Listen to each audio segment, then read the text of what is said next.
Natation Canada tient à remercier ses partenaires.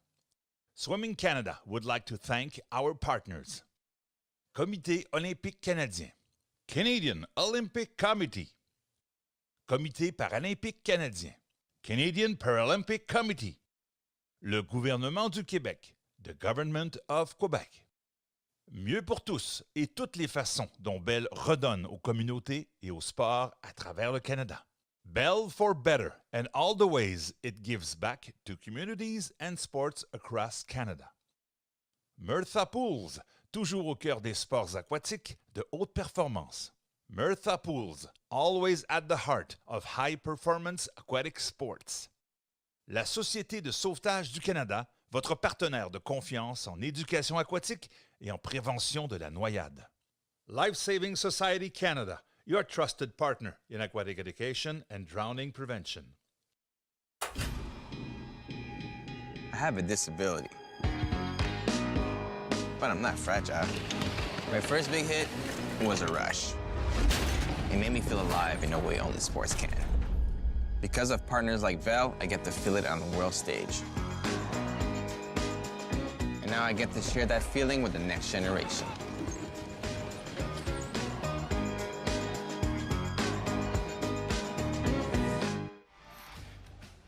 It is day number 7 here at the 2024 Olympic and Paralympic swimming trials.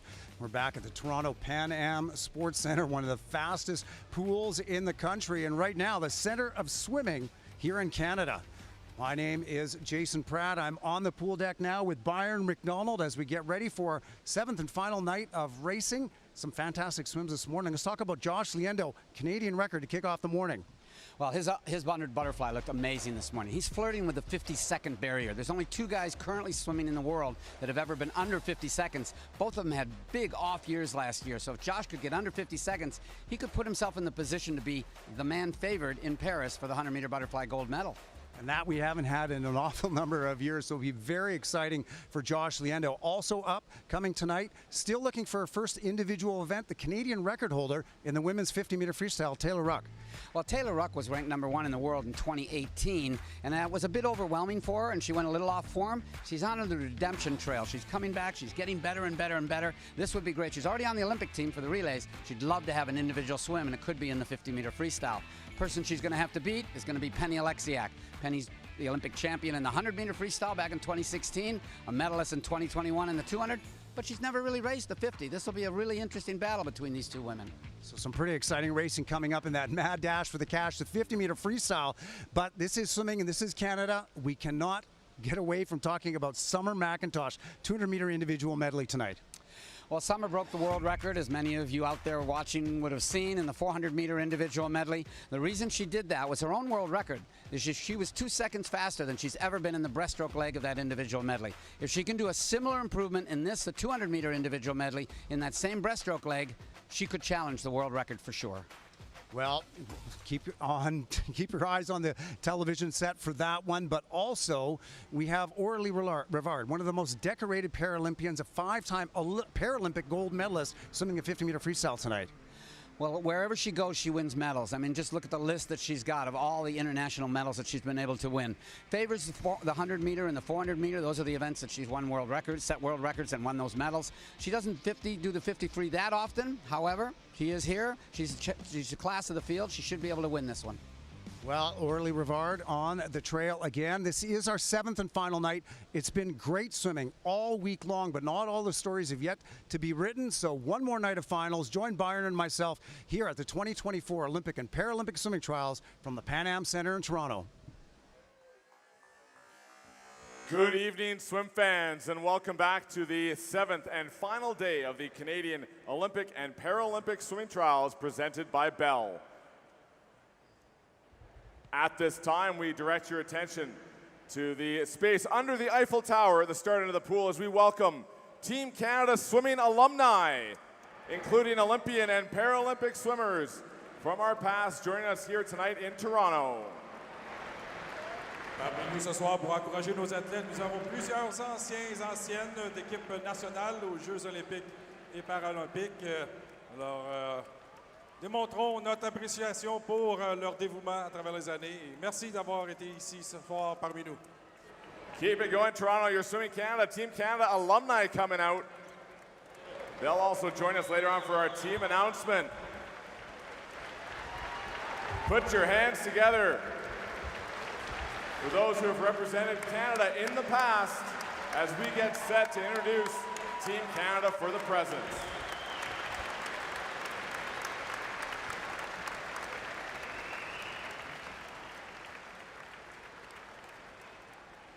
Thank you to our Team Canada alumni.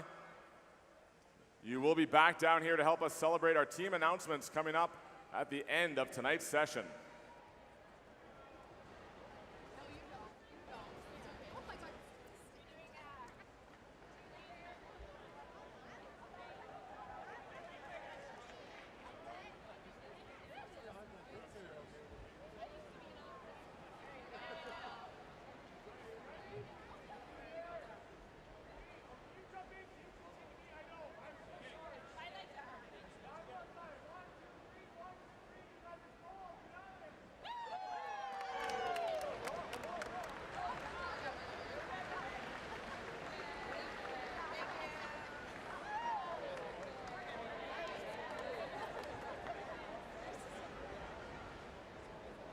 Once again, thank you to our Swimming Canada, Team Canada alumni.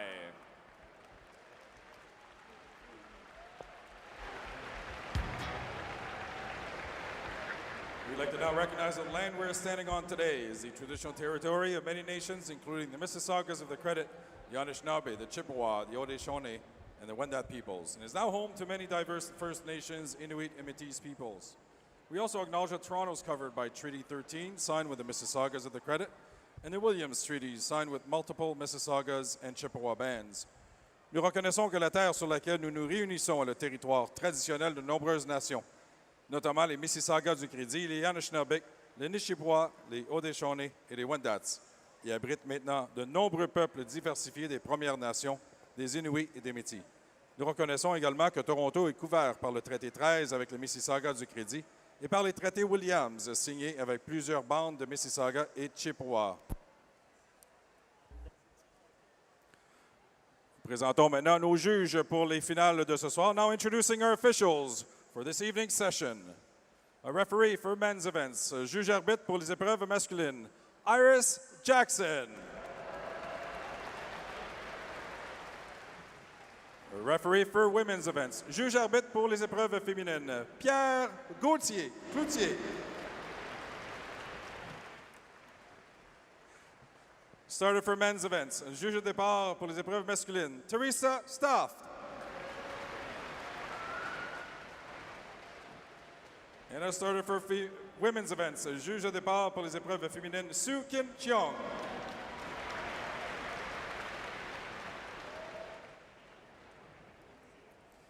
At this time, we ask everyone to please rise if you are able and join in the singing of our national anthem this evening by Sophia Liendo. On vous demande maintenant de vous lever, si vous pouvez, pour vous joindre à nous. L'interprétation de l'hymne national par Sophia Liendo. Oh, Canada, our home and native land, true patriot love in all of us command, qu'à ton bras s'est porté l'épée, il s'est porté la croix. Ton histoire est une épopée des plus brillants exploits. God keep our land glorious and free. Oh, Canada, we stand on guard for thee. Oh, Canada, we stand on guard for thee.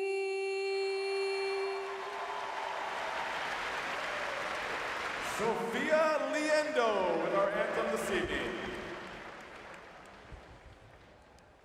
We go back down on deck now and introduce you to your host for our final session. Please welcome Sandrine Mainville. Welcome to day 7 of the Olympic and Paralympic swimming trials presented by Bell. My name is Sandrine Mainville and I will be your on-deck host for the evening. This is already the last day of trials and we've seen some great swims here this week. And I have a feeling that tonight is going to be as exciting. The swimmers have said it multiple times that they can hear you when you cheer. So you know what to do. All right, are you ready to start?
And here we are on night number 7, final night of our program at the 2024 Bell Olympic and Paralympic Trials. I'm Jason Pratt with Byron McDonald. First event up, it's a 50-meter freestyle for a women's para multi-class.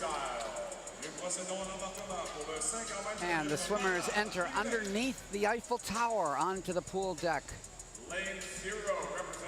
Actually, this one's a 50-meter event, so we're going to be at the other end of the pool. They'll be going from the right to the left side for the 50s. All the other races go from the left side to the right side, where they enter down under that Eiffel Tower. This is Shelby Newkirk. She had a world record in the 50-meter backstroke already this year. She's 27 years of age. She'll be in lane 0. Lane 9 will be Ruby Stevens. From the Guelph area, she was 6th place in her event in the 50 breaststroke. Mary Jibb is now in lane number 2 from Muskoka. She is an S9 category. Then we have Mariana Hunsicker, 20 years of age, University of Laval, trains also at the Montreal National Center. She is an S10. We have 3 S10s in a row. Arlie Rivard, the multi-medalist international para swimmer, 28 years of age, has moved from her longtime base in Montreal up to Quebec City. Maxine Levitt is an S13. She will have lane number 5. She is from the University of Manitoba. Now another S10. You've got, it says Jamie, but she says, call me Katie Cosgriff from Oakville, only 18 years of age. Katerina Roxon was just named to her 5th, count them, 5th Paralympic team. Her dad is her coach. She is from Newfoundland, 31 years of age. Lane number 8, Daniel Doris, 21 years of age. Daniel Doris had a gold medal and set a world record in the Tokyo Paralympics in the 50-meter butterfly. She equaled that mark earlier this week. Ruby Stevens will have lane number 9. She is from Guelph. Has already swum the breaststroke, finished in 6th spot. She is an S6 classification. There are competitors in the 50-meter freestyle para multi-class, a stacked field, all sorts of experience, especially in the middle of the pool. Many-time Paralympic medalist, 5 Paralympic gold medals. Orly Rivard in lane number 4.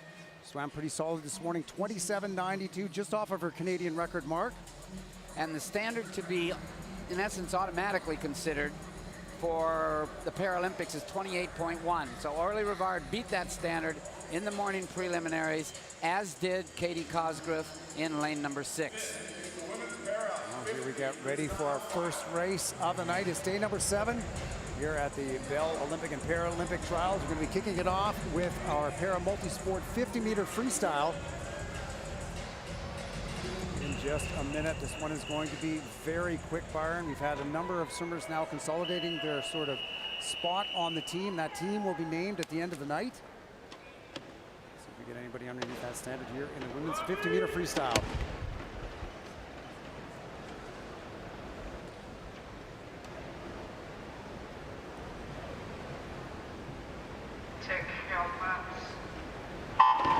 Here we go, lane 0 on the bottom of your screen, lane number 9 at the top, right in the middle. And between those yellow lane ropes is Orly Rivard. She is the top seed by time, 27.92 this morning. And that was a great start. Very good, streamlined up and very quick off of the underwater. And she's taken that now. That lead she had on the dive, that's exactly how much lead she's got right now. So that was the difference between winning and being second. So right Canadian record mark, 27.37. Good swim, 27.99. First to the wall. Second in lane number 5, Maxine Levitt, time of 28.31, just over where she was this morning. And then third touching is Ariana Hudsucker in lane number 3, time of 28.70, a little bit faster than this morning. We'll wait and see how it all shapes up with the points.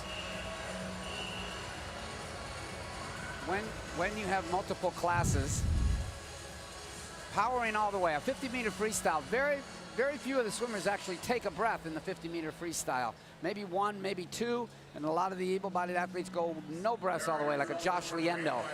Orly Rivard, an experienced veteran, 28 years of age, as we said, now training in Quebec City with Marc-André Peltier. He has a very big contingent of para swimmers at this competition. She's 27.99. You can see now when you're trying to compare the different classifications on the left, they have a point system. So you'll see actually a slower time actually beats a faster time because of the higher, or in this case, the lower classification numbers. Some good swims there. Rivard underneath that qualifying standard. 27.99 first to the wall. A little bit slower for Katie Cosgriff down there in lane number 7, in 7th spot, 29.5. This morning she was 29. Actually, it was right around the time that she needed to do. So just 100th of a second slower, but some good swims there. In the women's 50-meter freestyle para multi-class women. Congratulations, Aurélie. Another win here this week. How do you feel about that performance? I'm happy I was able to go under 28, and I was able to, grab the gold tonight and to finish the meet on a good note. Justement, c'était ta dernière course de la semaine. De quoi es-tu le plus fier de ton passage à Toronto cette semaine? Ben, honnêtement, d'avoir commencé à racer le plus proche de mes temps possible, du 400 mètres aussi, ça faisait longtemps que je n'avais pas fait. Puis aussi, ça me donne une bonne idée de quoi travailler pour le reste de l'été. Aurélie has just said that she's very proud of being very close to her best time here this week. So she's already got her standby pass from Air Canada. So congratulations again for an amazing week. Your champion tonight in the Para 53, Aurélie Rivard.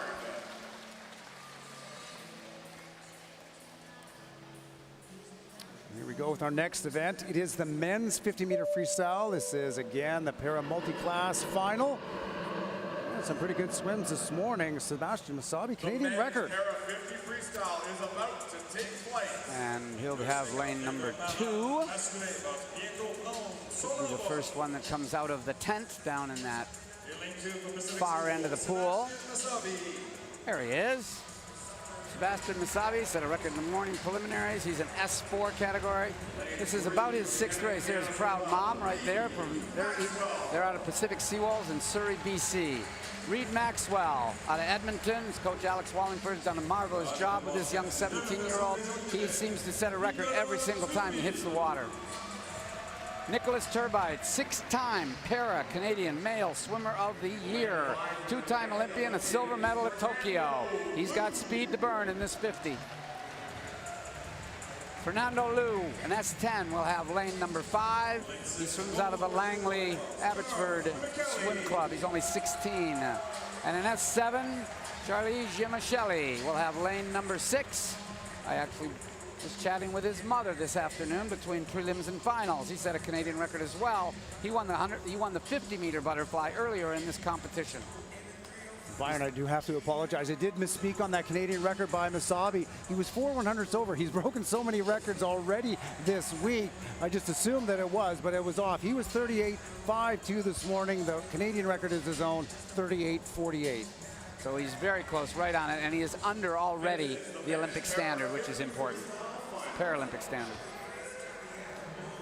Here we go with the men's 50-meter freestyle pair multi-class event. A number of these swimmers have had a great meet so far this weekend. Top qualifier by time, swimming in lane number 4, Nick Turbide, 24.47. You see him in lane number 4. Take your mark. And off we go again. Turbide in lane number 4, 24.47. The Canadian record he's chasing is his own. It's a time of 23.88. They're really moving in lanes 4 and 5. And he set that last year at the World Para Championships in England, where he was 3rd spot. So he's trying to set himself up to go after such a medal podium swim. Right to the wall. Accelerating to the finish, 24.46. A little bit faster than he was this morning. A solid swim to get first to the wall. Second in 25.05. Fernando Liu, he took 0.6 of a second off of his time from this morning. And then third, Reed Maxwell. He's been having a great meet all week long. 28.26, a tenth of a second better than he did this morning. Fernando Liu can't believe it. He's looking up at the scoreboard. That's under the qualification time for Fernando Liu, the S10 swimmer out of Langley, BC. He had to go under 20. Actually, it's the best time. I'll take that back. 25.65 was his preliminary time, 25 flat. But there are consideration times. He will be in the consideration time category. Turbide out in front, Liu right close to him. Liu will be able to be under consideration because they do have to fill the relays as well. They're allowed to take up to 7 men, and right now they haven't got that many qualified. So at the end of tonight, we'll see who's going to be added that are close to the exact standards. On the women's side, there are 15 women that Canada has been allotted spaces for. I believe we have about 4 men who've already gone into that automatic qualifying time, so still a few more that can be picked up. There are our final results in the men's para multi-class. Now you can see that that is sort of, and now here we go. Sebastian Masabi, maybe I was foretelling the future. He did break the Canadian record here tonight, 38.08. That takes 0.4 of a second off of his own Canadian mark. Excellent job. Good swim in the 50-meter freestyle for the men. Congratulations, Sebastian. Another win here this week. What do you think of your performance? I think it was great. I'm glad that I did better than my prelims.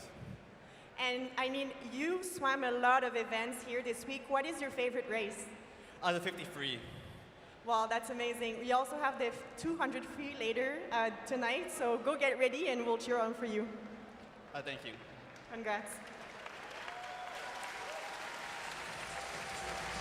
And here we go into the stands. Look, that is Mrs. Masabi. Very excited about that Canadian record by her son in that heat of the 50-meter freestyle. Sebastian Masabi, 38.08, a great swim by him. Happiness is a record. There's no question about that. And good performances. He has already made the qualifying time to be considered to go to the Paralympics. Now we have the 53 A final. There we go. This is the women's 50-meter freestyle. Taylor Ruck is in lane number 4. She has posted some very quick times over the last few months. Question is, can she repeat those here at these trials? Dylan Scholes, 19 years of age, out of Oakville, representing Markham here. Known for her backstroke swims, but her best time was done actually at the trials 3 years ago in 2021. Liliana Fack, 17, only 17 years of age, from Langley Club, was already in the finals in the 100-meter butterfly at these trials. Sarah Fournier, 27 years of age, from Quebec City, was on the national team in 2017 and 18, was off the team for many years, and now all of a sudden, back on the national team last year for the World Championships. Hannah Cornish out of Uxbridge. Shout out to Mary and Terry Bryan, who are the longtime coaches of that club. Taylor Ruck, 23 years of age, all 6'1" of her. Grew up in Phoenix, moved to Toronto, prepped for the Olympics. Now she's back in Phoenix. 4 Olympic medals to her credit. 7 Olympic medals to this woman's credit. Penny Alexiak, 23 years of age. She is a Toronto native, was the flag bearer at the closing ceremonies in Reno and Rio de Janeiro after that stunning Olympics she had. Sienna Angrove, incredible range on this woman. She's been in the finals in the 50-meter all the way up to the 800-meter where she finished 4th. Mia West, 18 years of age, out of Winnipeg. We've mentioned before her mom was on the Olympic team in 1996, was Sport Manitoba's Junior Athlete of the Year in 2021. Ainsley Murray, 24 years of age, out of Montreal, U Sport National University Champion in the 50 freestyle the past 2 years. Danielle Hannes, 26 years of age, has won some international medals. She's actually scratched this event for her later event. We were just told this.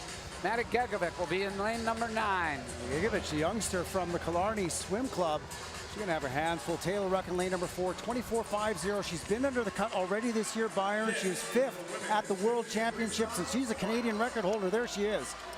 Just has to be able to put it all together at this particular time. We mentioned in the opening she has been named, will be named to the team for relays, but she'd love to have an individual swim in Paris.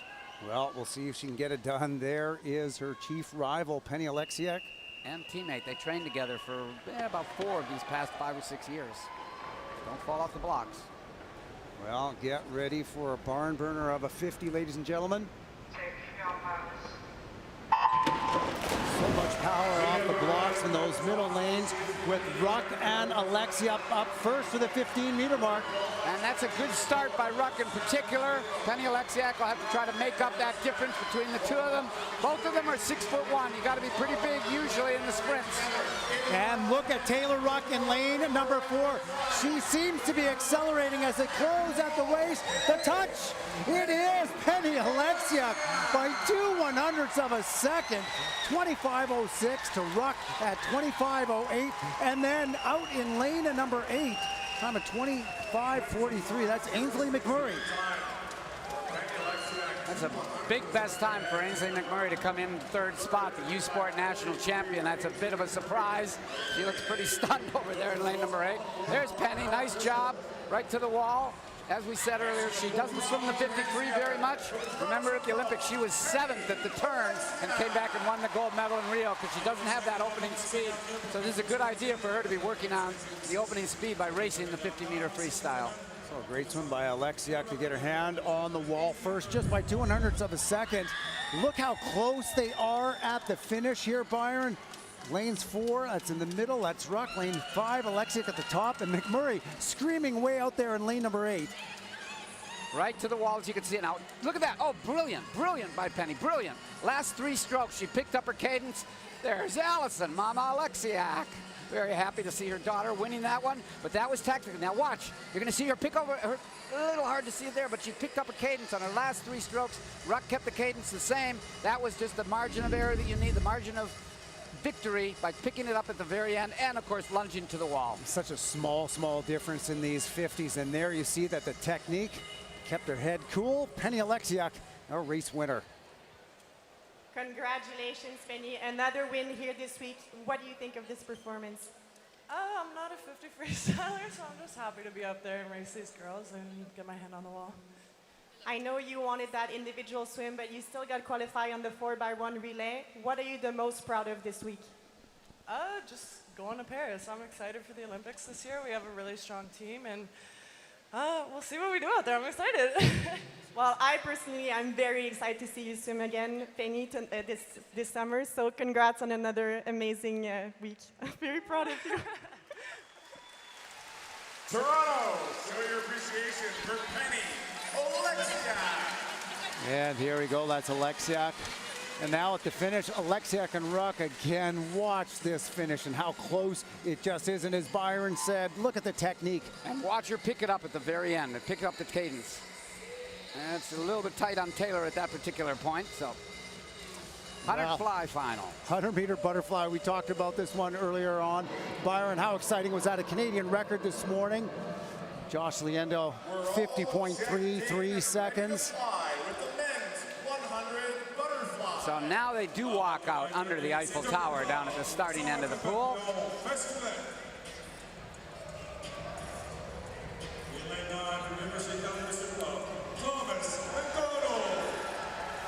Thomas McDonald, 21 years of age, out of Guelph, was a U Sports All-Canadian for the University of Calgary. Lane 0, back over to the other side. Raven Doman, 23 years of age, born in Johannesburg, South Africa, lived in Australia for a while, but family settled in Canada. Bill Donfang, the 19-year-old out of Victoria. He was the U Sports national champion in the 100-meter butterfly for the University of Toronto. Hayden Gouffran, a dual citizen from Sacramento, California, now attending school in Arizona. He did his best time by over a second to get into this big final. Eric Ginsberg, 19 years of age, the Ontario University Swimmer of the Year in 2024. Did his best time in the preliminaries by over a half a second to get in here. Patrick Hussey, Pointe Claire Swim Club outside Montreal. He's already made the team to go to Paris in the 4x200 freestyle relay. Philip Senk-Semerchak. His family spends part of their time in Switzerland, part in Toronto. He's 18 years of age, going to school in Arizona. He's been 6th place in the 2 freestyle events, the 100 and 200 already. Finley Knox, busy man in these championships. World-class time in the 200 IM yesterday, and he's also been named to 2 relays. Ilya Karun, 19 years of age. His parents are in Cirque du Soleil, a world-class 200-meter butterflyer. Here he is in the 100-meter. He was a breakout swimmer for Team Canada in 2023. Josh Liendo. We saw his sister earlier today sing the national anthem, welcoming everybody here to this competition. Family is very musical. Josh says, yes, I play the cello and the double bass, mostly because I was the biggest guy and they gave me the biggest instrument. But he's very good at it. And he's also very good at swimming. There's Sister Sophia right there, Dad, Mom. And he was a big guy to play the cello. He's definitely one of the biggest guys in this final. You talked about it. He broke the Canadian record this morning. Ilya Haroun also under the Olympic qualifying time this morning. These two swimmers, they come at the 100 a little bit differently. Haroun is a 200-meter butterflyer. He'll have lane number 5. And because of that, he'll come back very strong in the second half. You can see him right there. Josh Liendo is pure speed. He's one of the fastest sprinters in the world. So he'll go out very quick in the first 50. And he doesn't really die. I mean, he's still going to be out there in front. He's about a second faster than anybody else in the field. 2.5 seconds faster than Haroun. So Haroun has fantastic underwater. Watch for him in lane number 5. The explosiveness off of the start by Liendo is something to marvel at. Watching him in lane number 4. There they go. They both have fantastic underwaters. Let's see what they get out to. And Liendo destroying everybody through the start. Right off the bat, he can only go 15 meters underwater, and he was at about 14. Obviously, he's been practicing that with his coach. Watch the breathing pattern. How often does he want to breathe? It looks like it's 2 down, 1 up. Into the wall. We said that Liendo has speed. That's what he has to use. Will he time the wall? Pretty good, pretty good. Better than the morning. He glided in the morning. Very good. He's 23.30. He was 23.68 for Canadian record pace. This morning, he timed that very well. The Canadian record mark, 50.33. Haroun is in second. Finley Knox in lane number 3 on the downside of Josh Liendo is in third, but it's all Liendo to the wall. The world number 1 time, 50.16, and Liendo, 50.06. We thought he was going to go under. There's only ever been 2 men, as you said, Byron, who have gone under 50 seconds before in that 100-meter butterfly. There's his dad. So close, so close, so close. That's the fastest time in the world in the men's 100-meter butterfly. That puts Josh right in the thick of the discussion for the medals, and obviously the gold medal even. The man that he trains with every day in the University of Florida is the man that holds the world record, Caleb Dressel. That's who he's chasing. Right to the wall, right to the wall, right to the wall. Great swim by Josh. Good flexibility through the shoulders. That's key in the butterfly, as we've always talked about, Jason. That white rope you see there, that's at the 15-meter mark to make sure they can check on the dive going the other way. And there is family in the stands. Ramon Liendo cheering his son on, trying to will him down to that 50-second mark, and just about there. Focus, what a focus. There's more focus there than there is in the water by Josh. Oh, excited, but so close as well. 3 men underneath that Olympic qualifying time. Look at that, Finley Knox, best time by him, 51.42. Haroun, 51.09, a fantastic swim for him, developing that speed for later on this summer. Congratulations, Josh. You qualify in the 4x1, the 100 free, the 50 free, and you made a Canadian record tonight. How do you feel about your performance? Oh, pretty good. Tired a little bit, but pretty good, yeah.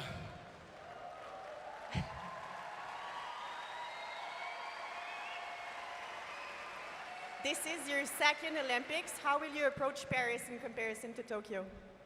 Well, just more experience, so I kind of know how to handle myself a little better, and I'm just excited for what's to come. You know, it's a blessing to be able to do this sport, and obviously to, you know, sometimes like these and keep improving. So, yeah, I'm just looking forward to it. Well, congratulations again on an amazing week, and good luck for this summer. Thank you so much. Well, how exciting is this? Before we get ready for our next event, the 200 IM, we have with us from 1996 Olympic Games, their silver medalist in the women's 200-meter individual medley, Marianne Limpert. Welcome, Marianne. Thank you. Very excited to be here. And Marianne was inducted into Swim Canada's Circle of Excellence last evening in a very special ceremony. So great to have her here. We'll ask for a little bit of insight once the race starts on this 200-meter individual medley, as one of the best individual medley swimmers today is a Canadian, Summer McIntosh. Well, this one is going to be exciting. We saw her break a world record in the 400-meter individual medley. She's going to be seated second overall in lane number 5. This 200 IM, an event that Marianne knows very well. Marianne, you're still living in New Brunswick? Yes, I am. Yep, back home in Fredericton. Excellent. Julie Brosseau will have lane number 9, the 18-year-old from Nepean, Canada, outside of Ottawa, made Paris already in the 4x200 relay. Sienna Angle, we talked about this busy woman. She's been in a lot of events. She just finished the 50 freestyle. You can see she doesn't even have her tracksuit on. She just warmed down and jumped right on the block. 17-year-old out of Kamloops, now training with Summer McIntosh in Florida. Tessa Sapluha, 25 years of age, was on the Olympic team in Tokyo in the 400-meter, the longer individual medley. There's Danielle Hannes, the late-minute scratch out of the 50 freestyle, so she'd have a little more energy for this. A 26-year-old, grew up in Newmarket, now lives in British Columbia. Bailey Anderson made this event, the 200 IM, at the Olympic Game for the Olympic Games in Tokyo. She is out of Smith Falls, Ontario, the 26-year-old. Ella Jansen, only 18 years of age, from Burlington. She is on the edge of making Paris. She'll find out in about an hour when they announce the team if they're going to take an alternate for the relay. She would get named. Sydney Pickering, the veteran, 26 years of age, now living in Texas. This will be her 3rd Olympic Games. She's already qualified. She said 2021 was the hardest year of my life. She had some post-Olympic blues. Ashley McMillan out of Penticton, BC, 20 years of age, been training here at the National Center for a year and delayed her schooling. This woman needs no introduction. Summer McIntosh, 17 years of age, out of Toronto, actually qualified 2nd. I'm not so sure she's ever used to being in lane number 5 instead of lane number 4. Mary Sophie Harvey, a prodigy at 14 years of age. Had a few tough years in there, but now she is realizing that phenomenal potential she had. 24 years of age, out of Montreal, grew up in Trois-Rivières. Both parents were national level swimmers. And we saw Harvey, she was underneath that Olympic qualifying time this morning. Summer McIntosh, as you said, Byron, not usual to see her there qualified in second place. She'll be swimming in lane number 5. She is the world's junior record holder in this event. Canadian record holder, time of 2:06.89. Very close to the world record. And some of the swimmers like to approach the block from the side, some from behind. So it isn't like they're trying to ignore each other here. This is their normal routine where they stand on the side and then they walk up to the block. So here we go, our final of the women's 200-meter individual medley. Sophie Harvey in the middle of the pool in lane 4, just above her, Summer McIntosh in lane 5. Take your marks. Off we go. Great start by Mary Sophie Harvey in lane number 4. She's just ahead of McIntosh for the first couple strokes. McIntosh is a great butterflyer. So Marianne, when you were swimming the 200-meter individual medley, what were your strengths and how would you approach the race? Basically, my butterfly I tried to keep very controlled, and because I knew I didn't want to go out too hard. Backstroke was my weakest stroke, so I just tried to keep the tempo up, stay with the field. Breaststroke, I tried to catch up on everyone, and then freestyle, it was just bring it home. Bring it home, and you had a good anchor all the time. Here's a split by McIntosh, and look at this is a little bit different off of that wall than you would have been used to back in your day, wouldn't it, Marianne, that underwater? Yes, definitely, yeah. 27-0 was a split time for McIntosh, solid outing. And in essence, she's way ahead. Mary Sophie is a very good backstroker, but some seems to be laboring. I'm quite surprised that Mary Sophie is this far behind. Over in lane number 6, you got Sydney Pickram doing a great job because she's very weak in the backstroke, sort of like you, Marianne, but has a really, really strong breaststroke. Well, here we go at the 100 split. 58.87 is the split time. It's very quick. It's about 1/10 of a second slower than she was when she went 2:06. But we know, Byron, that breaststroke has gotten way better over this week. And that's going to be the key, is going to be the breaststroke. That's what she made the difference in the 400 time. Look at Sydney Pickram come. Mary Sophie Harvey surprisingly way behind. Interesting swim. We got McGregor in 3rd spot at this point, but Pickram making a move on Summer McIntosh. Well, Mary Sophie Harvey moving up as well, but she won the 200-meter breaststroke. Sid Pickram in lane number 5. I think she's going to have the lead as they hit the 150. It's Pickram 136.69 to 137.0. Very, very strong swim for Sydney Pickram.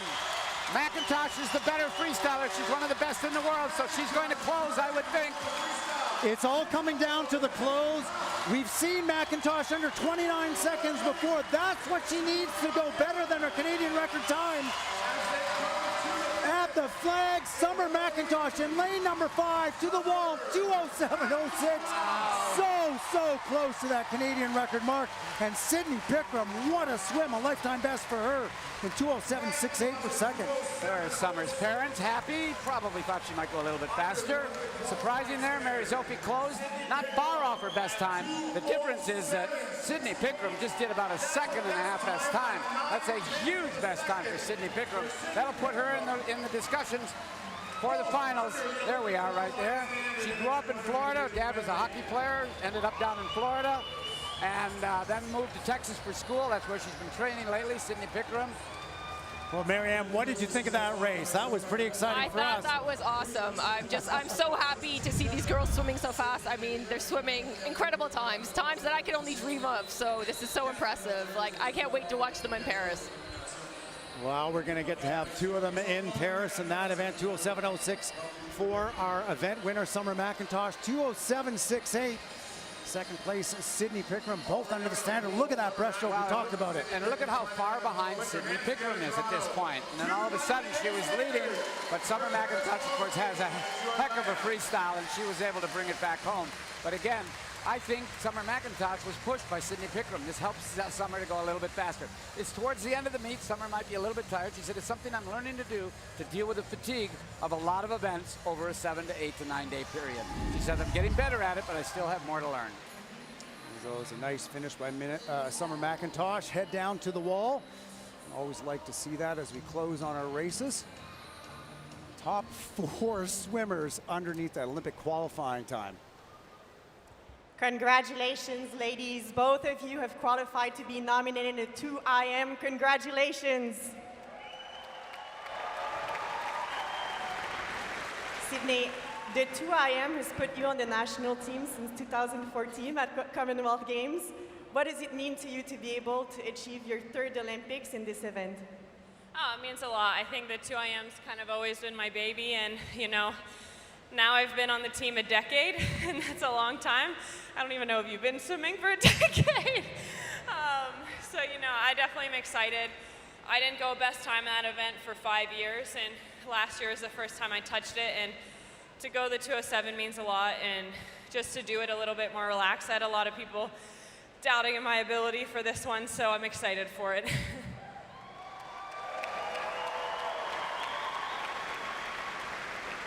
Summer, another impressive swim. I gotta say, and I want to take a moment to say that it's been very impressive to watch you swim here this week, and I think nobody here takes it for granted. How did you approach this last day of competition compared to the first one? Yeah, last days of any sort of swimming, especially if it's a week long like this one, I was super pumped up for it and just try to finish off the meet strong. Well, congratulations again, ladies. So you both signed your name on the boarding pass, so we'll be cheering for you in Paris.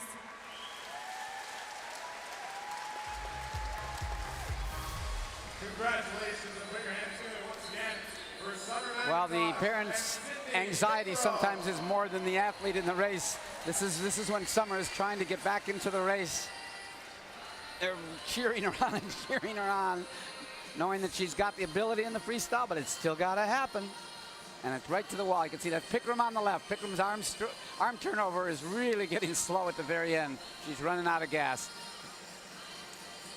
There we go. Marianne, did you enjoy it? I had a great time. Yes, thank you so much. Thank you, Marianne. It was great to see you again. Go Canada, go! Oh, that was great. That was Marianne Limpert, Olympic silver medalist from 1996 in the women's 200-meter individual medley. We're up ready for our next event now. This is the women's 200-meter freestyle. It's a para multi-class event. We have S5 through S14 swimming in this heat.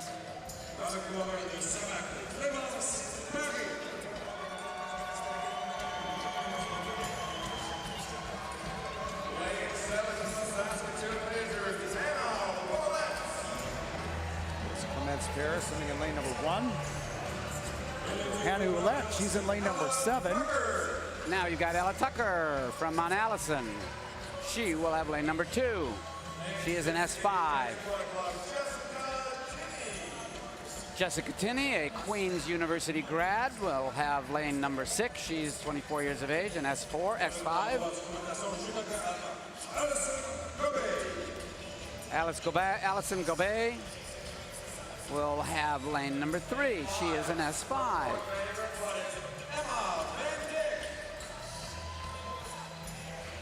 Emma Van Dyck from Brock University swim team. Those that don't know where Brock is, it's in St. Catharines down by Niagara Falls. Angela Marina, the Canadian record holder in the S14 category for the 200-meter freestyle, the 25-year-old out of Brantford, will have lane number 4. Interestingly enough, there are classifications from all the way up to 14, but in this event, but not in all the events, do they offer events at the Paralympics. And in this event, the 200-meter freestyle for women, there are only the S5 and S14 categories. There's S2, 3, and 4. Canada does not have any that chose to swim in this race, but S5 and S14. All the other categories, there is no, or all the other classifications, there is no 200-meter freestyle. Whereas earlier we saw there were multiple classifications in the 50-meter freestyle. Right at that event offered for more of our classifications. A good shot of Angela Marina there. As Byron mentioned, the Canadian record holder in this event, a time of 2:15.16. She was solid this morning at 2:16.75. See how close she can skirt by that record here tonight. She does swim in the S14 category. So the teams will be announced shortly, the Paralympic team and the Olympic team. And these swimmers are trying to get close to the standard. It's significantly under all of their best times, but if they can get close, because it looks like there might be an extra spot or two, they just could get on that Paralympic team. We'll wait for that team announcement at the very end of the night. Stick around if you can.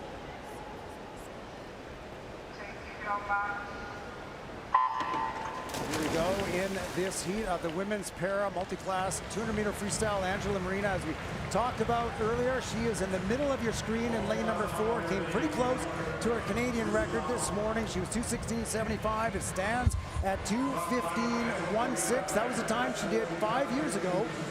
She's a race leader right now in lane number 4. So you have the 2 S14s, which are intellectual disabilities, in the middle of the pool. And they go around 2:16, 2:20, 2:25. And then the other swimmers, the S5s, they're all in the 3.5 to 4 minute range. So they'll be significantly far behind, but at the same time, they'll be close to their best times if they're in that time range.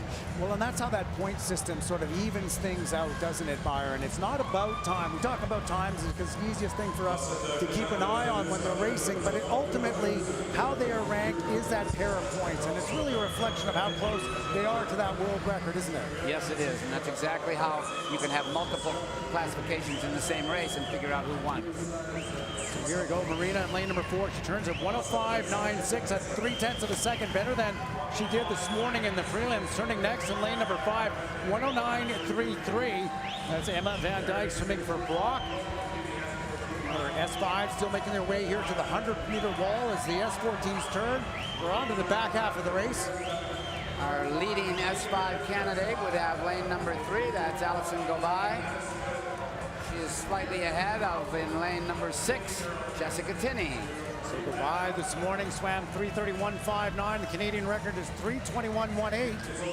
Right here at 1:40.79 as Marina takes the last wall in 1:40.79. Sorry, Van Dyke turned in a 1:46.08.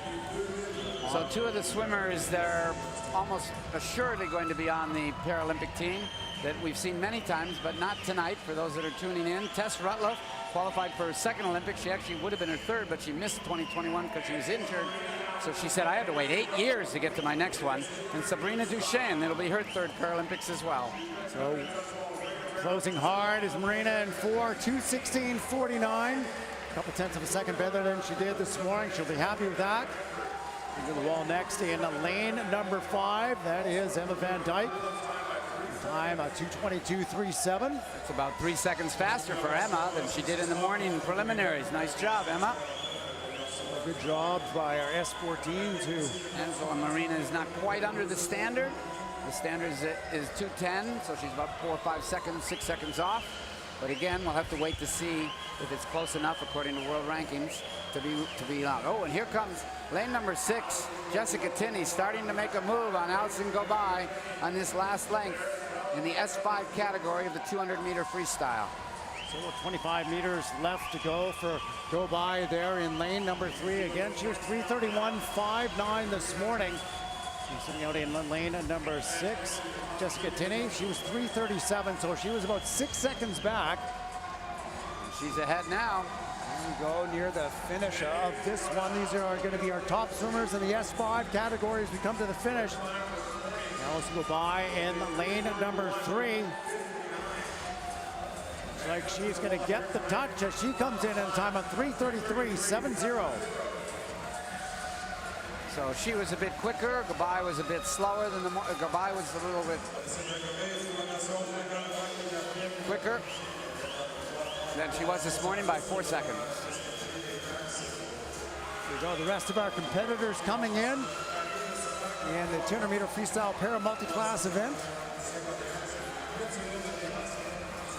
And as Byron mentioned, we are going to be naming those teams tonight at the end of the night. We've got finals or medal presentations. We have some B finals and junior finals still to come, followed by team presentations. So stick around for that. You'll get to meet your Paralympic and Olympic teams. Paris happening this summer.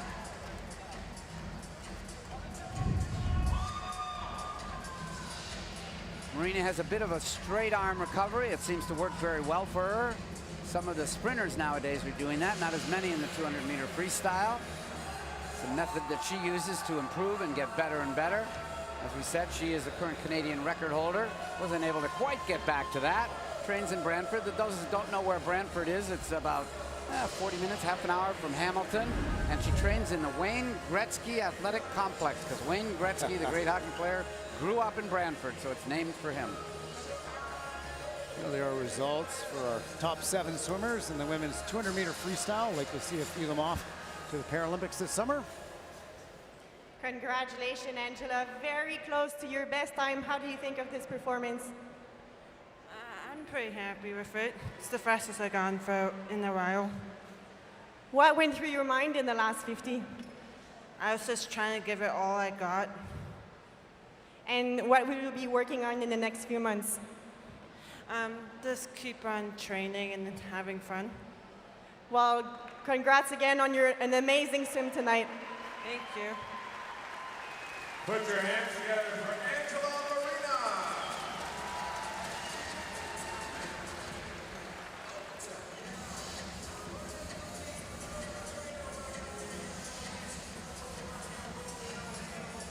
Here we go with our next event. This is the 200-meter freestyle. This is the men's final, the para multi-class. And we're going to have 2 swimmers racing tonight. A couple of Canadian record holders, Byron. Well, and they're pretty widely different classifications. Nicholas Bennett is an S14, whereas Sebastian Massady is an S4. So they'll be racing, but they'll really be racing the clock, not each other, because their best times are a good minute apart or more. Lane 4 for the Red Deer Canada Club, Nicholas Bennett. There's Nicholas Bennett. He set a world record earlier in this trials in the 200-meter individual medley. He is coached by his sister, Haley Bennett Osborne, in Red Deer. That's who's representing the Red Deer Catalina Swim Club. He won a Commonwealth Games gold medal in the 200-meter freestyle in 2022, and he won gold medals in the 2023 World Para Championships in the 200 IM and this event, the 200-meter freestyle. Back in Tokyo at the Paralympics, he was 5th, 6th, 7th, and 9th in the 4 events, all in Canadian record times. Sebastian will have lane number 5, Pacific Seawolves from Surrey, BC. Set a world record earlier in this competition in the 50-meter butterfly. Set a Canadian record in the preliminaries in this event at 3:07.8. So a couple of world record and Canadian record holders here in the middle of the pool in this race. They both set world and Canadian records this week as well. So having a very, very good meet are these two swimmers, and off to a great start is Bennett in lane number 4. His Canadian record mark in this event is a 1:54.20. Well, similar to the women, there's only 2 classifications that have only 2. In the women, there were 3 or 4, but Canada only fielded people in 2 of the classifications. But in the men's, there actually are only 2 classifications, S5 and S14. So for Sebastian Massaby, he's in S4. He's going to have to go up a category to S5 and try to make the time. Now, in the morning preliminaries, he was very, very close. So we'll see if he can attain that time. He has actually already made a time, so he should be named to the Paralympic team, but he'll still be trying to make another event. Nicholas Bennett, as we said, out of Red Deer. Originally out of BC, but now, as we said, representing Red Deer. Wow, 55.01 is the split time for Bennett in lane number 4. To put that in perspective, he was a second over his Canadian record this morning. Right now, he is 2.7 seconds faster to the 100, with the 100 meters still left to go. To get down to that time, the Canadian record mark is 1:54.20. Let's see where he is at the 150 meter mark. This morning, he split at 1:27.34. Tonight, look at the aspired 1:24.85. And we saw him in the 200 IM when he broke the world record. His last 50 was very, very quick. And if he can come back in the same similar type of a thing here, he'll be right on that best time, the Canadian record of 1:54.2. So looking, you see a strong finish out of Bennett in lane number 4. As we mentioned, he's coached by his sister out of Red Deer Catalina Swim Club. And Bennett now at the finish, 1:52 is the Canadian mark. Oh, just over that by ever so small of a margin, but 1:54.78, that's 0.7 of a second faster than he was this morning. He really went out for it, and full just marks. a little bit off. Yeah, full marks for Nicola Bennett's in Tackett. He went out after it. There's no he's already made the Paralympic team. He knows he's going to be able to swim the events he needs to. He's posted times that are fast, so he decided, let's give it a shot. I'm going to go out as fast as I can and see if I can hang on. He couldn't quite hang on. Wasn't as strong a finish as he had the other day in the 200 IM where he broke the world record. So he'll be, I think, pleased with that. You learn something. You learn something every time you race, all right? Maybe that was too fast going out. Next time when he gets to the Paralympics, he'll tone it down a little bit, right? So we're watching Sebastian Massabi, and his mother is watching as well, as we just saw on the side of the pool, as he comes back here in the... Well, he broke his Canadian record by 6 seconds this morning. He's a little bit off of where he was in terms of pacing, but already a great swim. His personal best was 3:13.87. It was the Canadian record this morning. He put down a 3:07.80. And we're going to look to see what Massabi gets out of himself here at the finish, lane 5. 3:07.00. So he was slower through the 50, 100, and 150 and really came back, breaking his own Canadian mark. There you go. Another record. Every time he hits the water, he seems to be breaking records. Good swims out of our men here tonight. And on top of that, Sebastian Massabi already swam the 50 free before this, so he should have been more tired. Great effort managing his load for the day. Good job for Bennett. You can just see him. Throws his right arm around a little bit wide, possibly. Makes him wiggle in the water just a bit. Well, and he's got something to work on over the next little while, presumably nice on the Paralympic team, right? Yeah, absolutely. Nice power, good kick, all 4 lengths. So He's doing the right things. So some good efforts all around here in our men's para multi-class 200-meter freestyle. Congratulations, Nick. Another win here this week. What do you think of this performance? To us, a little disappointed, but even with it, it's still one of the better times I've had gone, so a bit good of the bad. You had a very good performance this week. What are you the most proud of this week? Well, just being able to hunker down in between the days and come back stronger every night. Last question for you. I know you have a lot of support. Your family's in the stand, your sister's on deck. What would you like to tell them tonight? I think them being here definitely made me faster. It was a little anxious having them here, but I wouldn't trade for anything. Congratulations again, Nick, and good luck for Paris. Nicholas Bennett, champion here tonight in the men's Paris 200 freestyle. There we go. Nick Bennett. Getting ready for Paris, and it won't be a surprise. He will be on the team for sure. I'm going to go out on a limb. I would agree. So changing up the pace now, Byron, from the 50s and those crazy sprints that we had. Really the opposite end of the spectrum. This is the longest race we have in the pool now. This is the men's 1500-meter freestyle. 30 lengths to the pool. Hold on to your hats.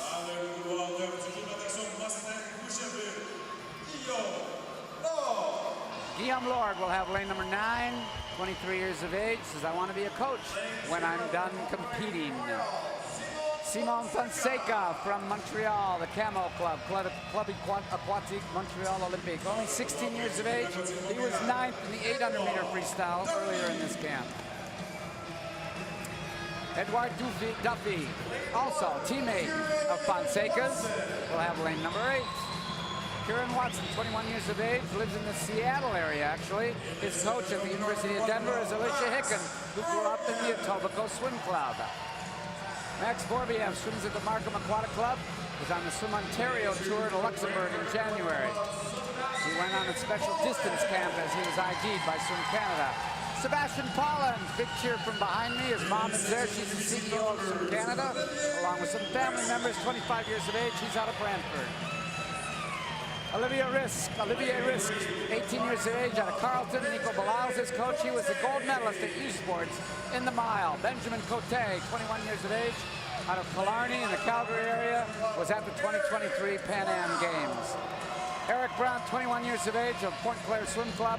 He was the national champion last year in the 400, the 800, and the 1500. So far, he's been second in the 400 and the 800 at these trials. This is the man that beat Brown in the 800 meter with a phenomenal last 50 meters, Timothy Barbeau, out of the Neptune Natation. They train actually out of the Olympic pool, and we might as well mention it. The trials were supposed to be in the Olympic pool in Montreal, but there was a big fire, and they couldn't get clearance to get the health people to say that the ducts and everything there that were carrying all the smoke were actually clear of debris and wouldn't harm the swimmers, so they had to shut the pool and they had to move the trials. Very good by the staff here, Rafael Torre and all his staff, to be able to get this pool organized and ready in 4 weeks.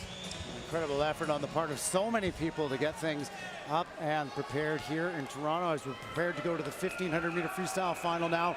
It's a pretty quick Olympic qualifying time, considering the best times of the men in the pool. 15 minutes, 0.99 seconds. So how close we can get to that as this one gets ready to get underway. The Olympic qualifying times are set basically at around 15th spot in the world, 15th to 20th. It's a sort of a complicated formula, but it's around that pace. And what happens is there's basically 4 parts to getting to the Olympic Games, because there is a hard cap. There didn't used to be in the 80s and 90s. If you set a qualifier, you could get a lot of people there, but it started to float up to 1,200 swimmers, and the Olympic Committee was getting grief for having too many athletes in the Games, so they cut it back to 850. So you have the FINA A time, which is the Olympic qualifying time, and that'll generate X number of athletes. Then you can bring X number of relay people, and then there is a small little window of a few extra people you can bring that just missed the standard. And then there's it's sort of basically referred to as the C standard, and that's for the very, very small countries. And as long as they're reasonably good athletes at a certain minimum qualification, you can send 1 male and 1 female. and that'll get you to 850. So in order to get there, if you're going to have more than one in your country, then you've all got to be making the FINA standard in any other event. So it's a pretty, Canada, of course, has some of the best swimmers in the world, so you've got to make that standard, and that 15-minute standard is incredibly fast. Right now, it's 20 seconds faster than anybody's best time in the field here. Timothy Barbeau will give it a go. It is right, and he won the 800-meter freestyle. He was looking good. He was looking on form, but he's basically got to hold the same pace that he held at the 800 over the course of 1,500 meters. We've got to see them lapping at 30 seconds or better the entire way if you want to see anybody down at that cut. That's a very, very hard thing to do. I mean, obviously the coaches trained for it. The question is he going to go for it? And that, we saw a great race the other day, the women's 200-meter backstroke. Bridget Burton's best time was 2:12. The time was 2:09. She said, the only way I'm going 2:09 is if I go out so fast. I've never done it before in my life, and I probably won't make the end of the pool. And that's exactly what happened. She went out very fast, was in first place for the 100, and ended up in fourth spot. But she went for it. I thought it was fantastic. Now, the other swimmers whose best time were close to that 2:09, from a very smart, controlled, paced race, and were able to get there at their best time and qualified for the Olympic team. So it was interesting. You have to see that. So the question here is that Timothy Barbeau is already up to 30.2. So if he can just stay at that, that's fine. But he's got 25 laps to go, and he'll probably float up a little bit and be over it. But again, he's a young man. He's only 18 years of age. He's got a big, big career ahead of him. Eric Brown trying to stay with him, the 21-year-old in lane number 5. Currently in lane number 7, you got the youngster, the 17-year-old Max Borovev, who trains just down the road in Markham Aquatic Club. Markham built a 50-meter pool for the Pan Am Games, just like this pool, in the sense it was built specially for the games. It's a legacy pool, and there's a good club there under Sean Baker. Well, in those land sports, we're so used to hearing it's a game of inches. Well, in our sport, it's a game of tenths of second, and those little tenths of second, particularly when you have 30 50s, can make an awful lot of difference. Barbeau, he's lapping at 30 points right now. He's underneath pace, but he's really going to have to reel it in over the next little bit if he's going to have any hope of getting down to that Olympic qualifying time. Well, in lane number 2 down in the bottom, he was blocked by the monitor when I was commenting before who was in which lanes, and that's Sebastian Paulins. He looks great at this particular point in the race. He's tied in second with Eric Brown, may actually be overtaking him. So there we go. He's 350 meters gone, and he's turned at 3:29.83. So that is, again, just under overall pace, but we have to watch those lapping times as we go through. We don't want to see anybody creep. Barbeau split 31.0. Eric Brown was 30.88. For our viewers at home, we want to see 30 points really, really low. At the 400, it's 4 minutes, 0.8 for Barbeau. Here's your race leader. Second at 4:03.2 is Brown, beside him in lane 5. And down in lane number 2, my mistake, it's Paulins at 4:03.2. He's a couple tenths of a second up on Eric Brown in lane number 5. And it's great to see a good race developing here early on. Perhaps these men can push themselves over the next few hundred meters. Well, Paulins is a Western grad.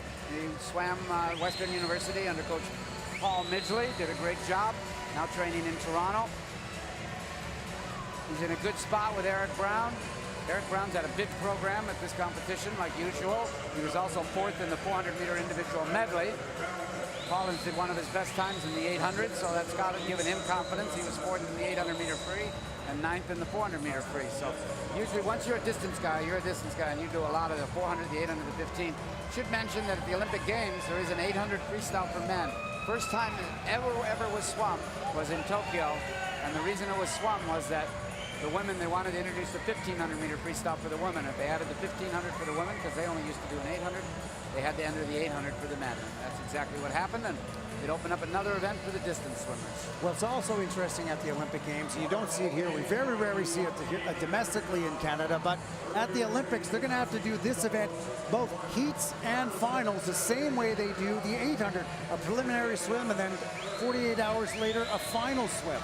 Well, luckily, they do give them a day off, unlike all the other events where you've got to do prelims and then finals in the same day for the 400-meter races. And what they introduced in the Olympics a few Olympics ago, several Olympics ago, is that for the 100s and the 200s, you've got to go prelims in the morning, semifinals in the evening, and then finals 24 hours later. So it just makes it so, A, there's more races so they can have more spectators see more swimming, and it makes it a little bit harder to do multiple events for someone like a Summer McIntyre. Now you've added more races that they're going to have to do.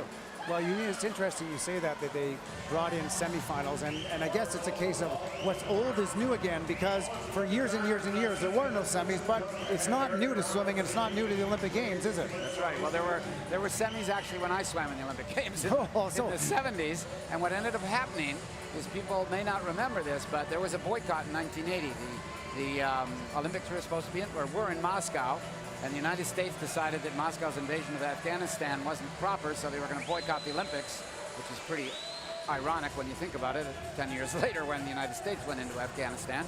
But because of that, there weren't enough swimmers to generate semifinals, so they went right back to the prelims and finals idea. And then LA, of course, 4 years later, the Eastern Bloc boycotted Los Angeles. So again, there weren't enough swimmers for semifinals, so they just went preliminaries and finals.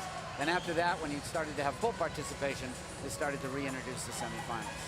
So it's come full circle. But thankfully, no semifinals in either the 8 or the 1500, but still a challenge for these athletes to have to swim it twice. Barbeau, he is leading the way. He's looking strong. He's lapped. He seems to have settled now. He seems to have settled at his pace at 30-point high, 31 low. And that's the same pace that we're getting out of Brown in lane number 5. And Paulins, well, he lapped the quickest there at 30.96 in lane number 2. People have seemed to have settled on and found their pace now through 700. And well, this will be 750 meters, the halfway point at this wall. So if you double this, they're going to go 15:14. We said the cutoff time is 15 minutes. Again, that was a big reach for these guys. Now the question is, when are you going to make your move? That's the question. All right, Barbeau waited until near the end of the 800-meter freestyle. Is Eric Brown holding back? Because he started to labor a little bit towards the end of that 800. But is he holding back? Because it does look like his kick is a little bit stronger at this point. Eric Brown.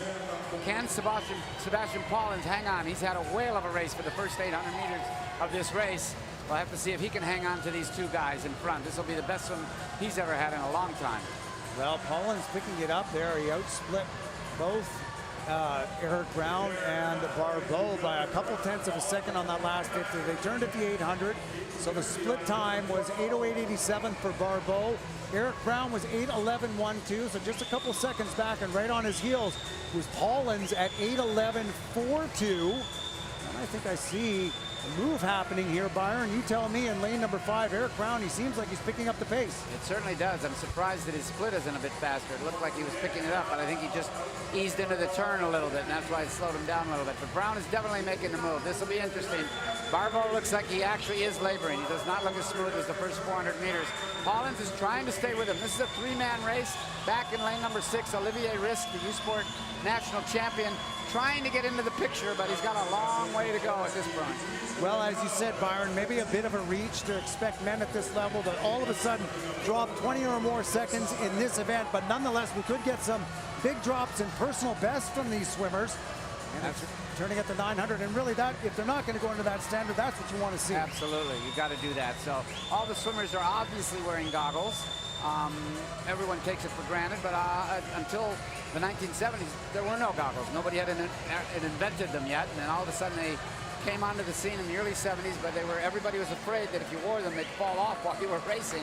So nobody still raced with them early in that period of time. And then it just took David Wilkie from Great Britain to win the gold medal in the 200-meter breaststroke at the Olympic Games wearing goggles and actually a bathing cap for a guy. And everybody said, okay, if he can do it, we can do it. And obviously then it changed, and they're more refined now. They're actually a little more resistance proof. They're better on better angles than that, so they deflect the water better than they used to. Great move here. Barbeau is definitely laboring. He's in trouble. He's hardly kicking it all at this point, and he's got a long way to go. He's got a third of the race still to go.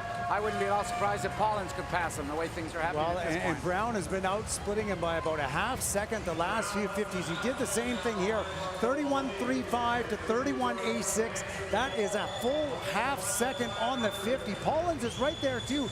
He is matching whatever move Brown makes. Now they're 2 lanes apart. I'm sorry, they're 3 lanes apart, Paulins and Brown, but Paulins seems to be able to keep a good eye on what's happening over in lane number 5 with Eric Brown. Oh, he's looking right over at him. I think Brown is He's basically just looking at Barbeau, and Barbeau is blocking Pollins. He doesn't even see him. So this will be interesting. Oh, Barbeau's now got to find a little bit of an extra gear. Good for him. I'm sure he's hurting at this particular point. It's also a mental game. Where do you want to make your move? Is your move going to be at the 1,000 with 500 to go? Are you going to wait to the 1,200 for another 100 meters after this to try to make a move? Well, they better not wait too long. You can see them looking at each other in 4 and 5. That's Barbeau and Brown. But sneaking up on the outside down at the bottom of your screen in lane number 2, Pollins is gaining ground here as they turn at the 1,100 meter mark. Is less than a second separating these 3 swimmers. Well, and maybe Pollins is inspired. His girlfriend is Ainsley McMurray, and she just had the swim of her life and won a bronze medal in the 50-meter freestyle. So maybe they'll try to keep the medals together here. And so Barbeau, though, on this next 50, you can see Pollins. He's breathing to his right now. He's in danger, though, of letting Brown go on him on the outside in lane number 5 as they come to the 1,150. And we have a lead change. Eric Brown is now in front at 11:50.19, 26/100ths of a second up on Barbeau. Half second back, 7/10 of a second back, sits Pollins in lane number 2. I think this is shaping up to be one heck of a barn burner at the finish. Well, and watch for Olivier Risk. I told you he was the U-Sport national champion. He's outsplitting all of these guys, 50 by 50. He's picking up a half a second. Is he going to run out of room? I'm not so sure. He's closing pretty quickly. He could get up in here into the bronze, maybe even challenge for the gold. He can just pick it up a little bit quicker than he is right now, but he's gaining ground. And he sure is. Well, they've only got, well, it's less than 300 meters to go now. 31.4 for Barbeau is his split. Brown was 31.3, Pollins 31.6. And Olivier Risk, you're right, the fastest split out of the field right here, 31.20 on that 50.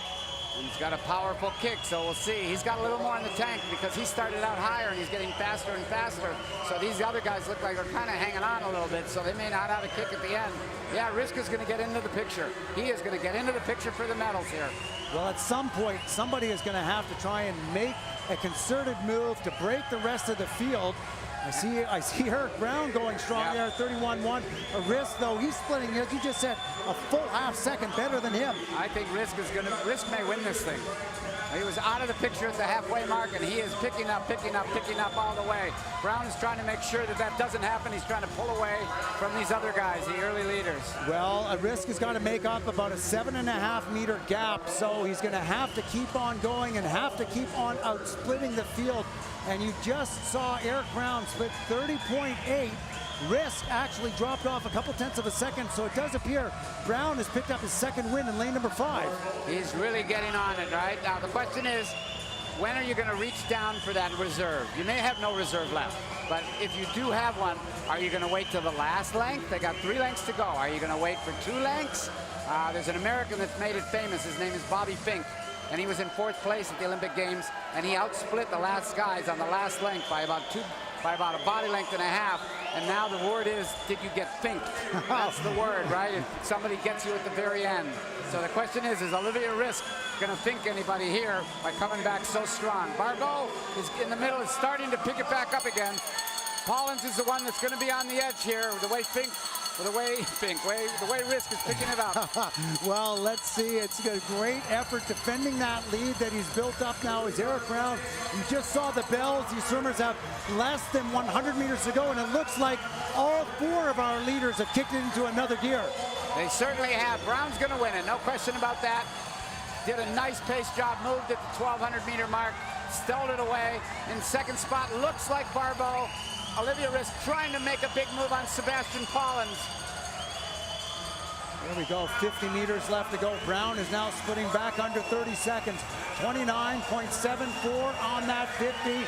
Right on his heels is Barbeau, and it's going to be a great race between Risk and Pollins to get that final podium position as we come to the close.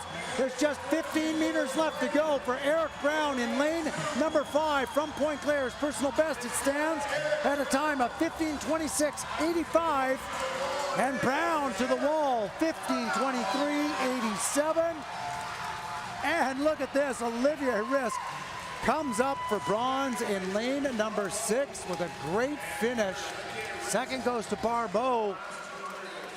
That was a dramatic end to the longest race in the pool for the men, the 1,500-meter freestyle. There's Olivia Risk. Well, Olivia Risk and Collins got into that battle. They both did their best times by 15 seconds. I mean, that's what inspiring swimming is all about. They did a great job, those two gentlemen. The other guys in front, no question. Eric Brown right on his best time, actually a couple seconds under his best time.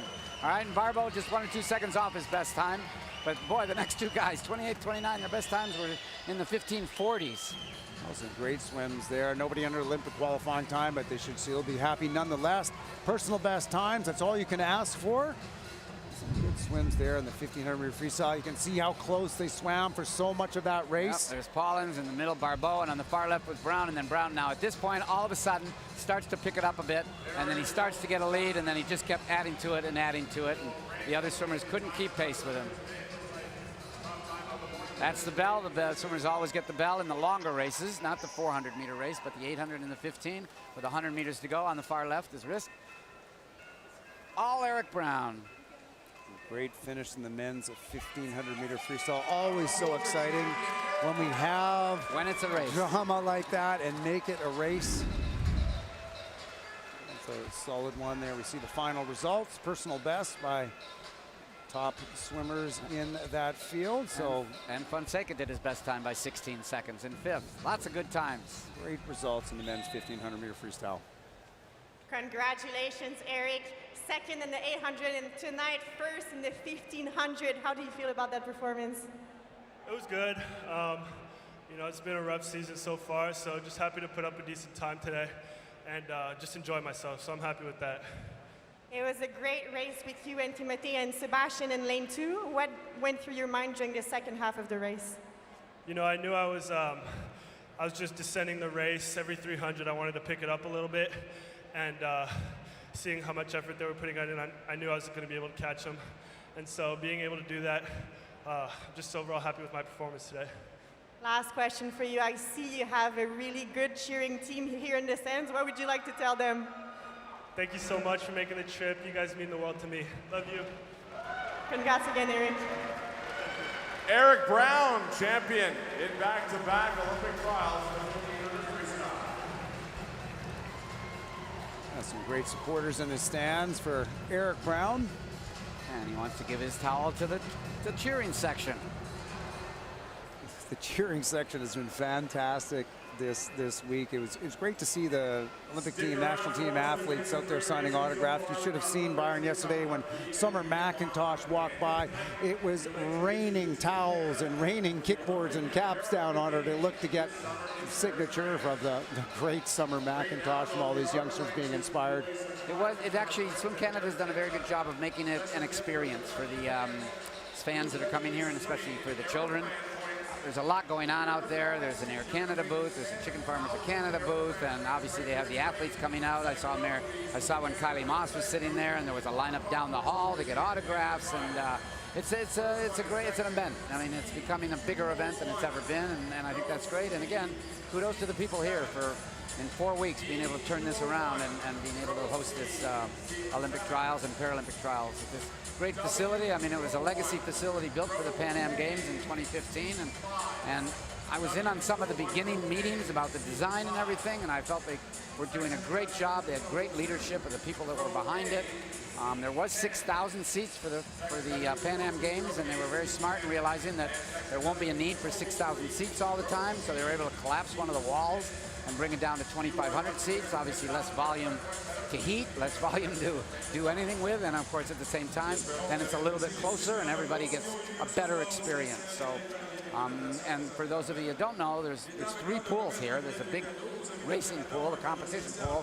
Right next to it, behind, is a diving tank. It's 25 meters wide and obviously has international diving competitions.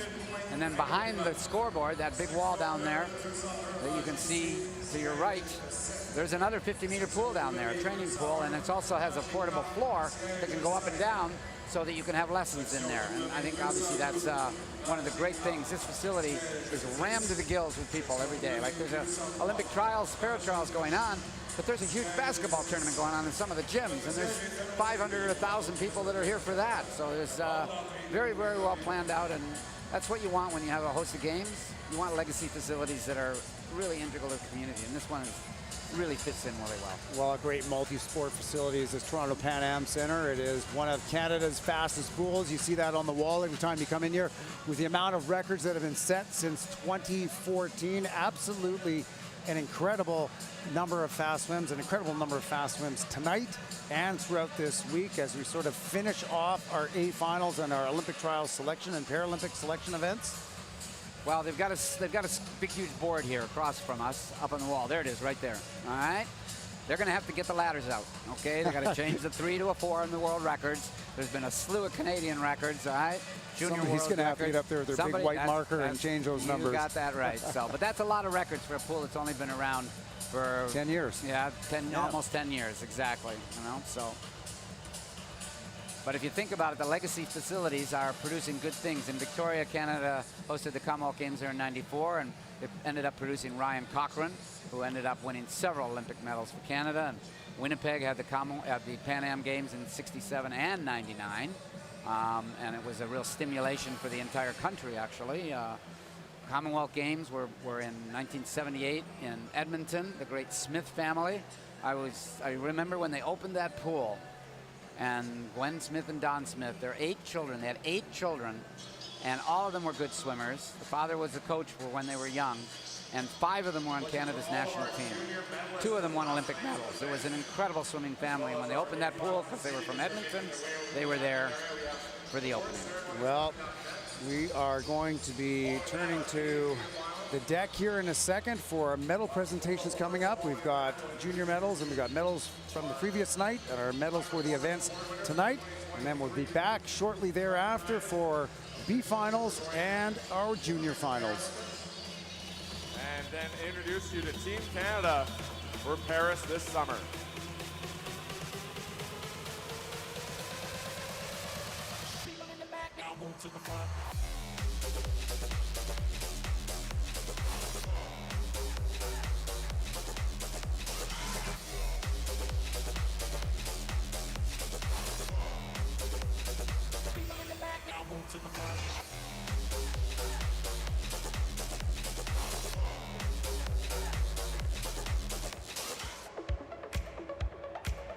Accueillons maintenant nos médaillés du 200 mètres papillon para junior féminin. Let's now welcome our medalists for the junior women's 200-meter butterfly.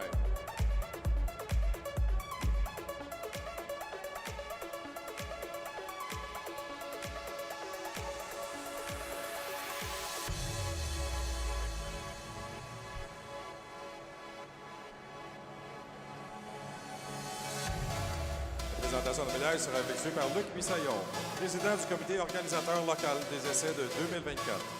Medals will be presented by Luc Bissaillon, chair of the 2024 Trials Local Organizing Committee. Bronze medalist. La médaille de bronze. From the Point Claire Swim Club, Ashlyn Massey. Silver medalist. La médaille d'argent. Claire Watson.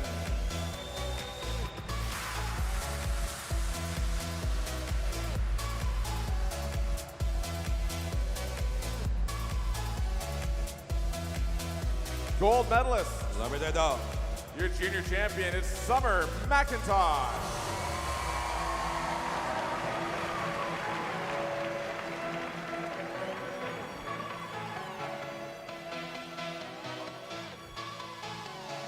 Congratulations to our junior medalists in the 200 butterfly. Félicitations à nos médaillés.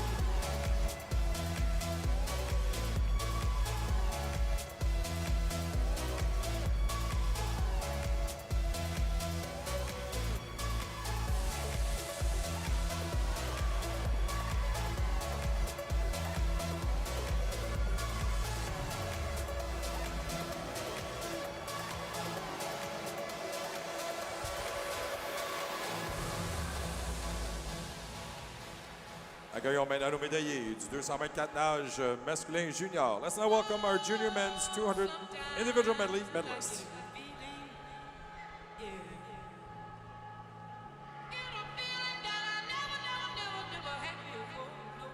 Bronze medalist. La médaille de bronze du Club aquatique Montréal, Lucas Morin. Silver medalist. La médaille d'argent du Club aquatique Montréal, Alexandre Yazidian.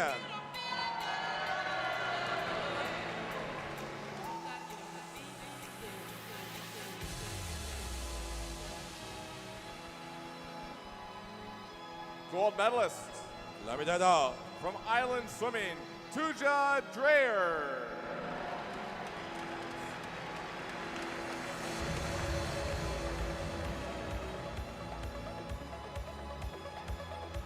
Congratulations to our medalists in the 200 individual medley.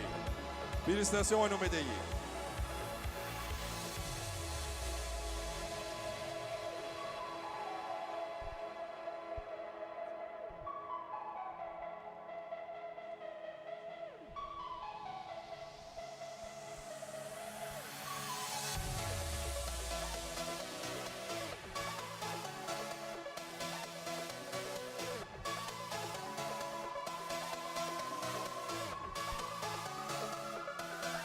Accueillons maintenant nos médaillés du 50 mètres libre masculin junior. Let's now welcome our medalists for the junior men's 50 freestyle.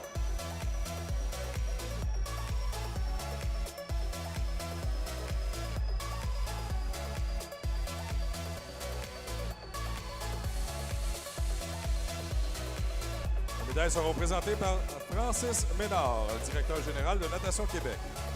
Medals will be presented by Francis Ménard, Executive Director of Swimming Québec. There is a tie for the bronze medal. Médaille de bronze. From the Ramac Aquatic Club, Yichi Zhang, and from University of Calgary Swim Club, Aiden Norman.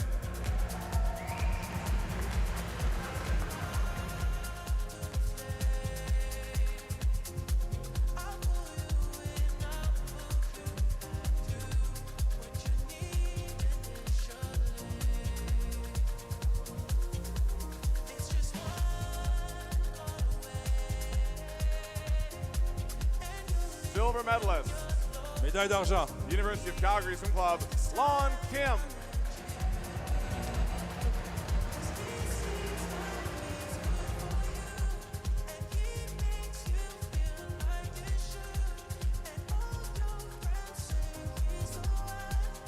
Gold medalist.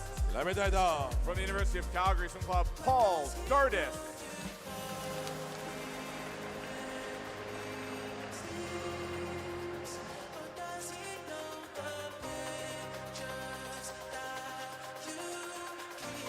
Congratulations to our medalists in the junior boys 50 freestyle.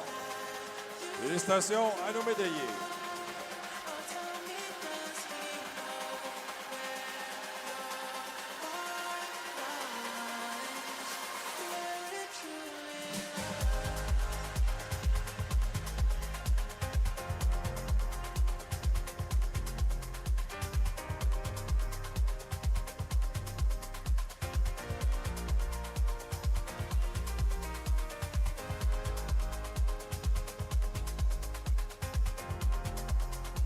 Accueillons nos médaillés du 800 mètres libre féminin junior. Let's now welcome our medalists for the junior women's 800 free.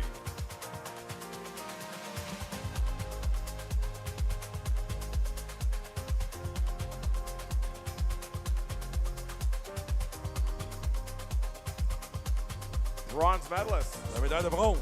Sienna Engo.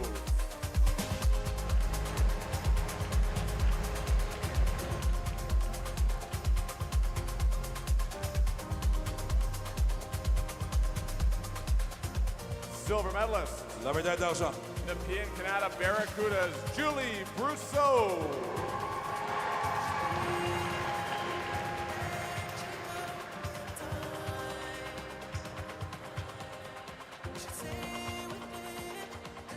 Gold medalist.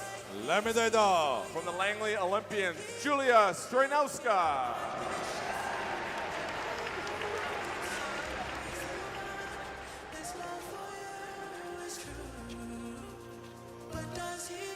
Congratulations to our medalists in the junior girls 800 freestyle.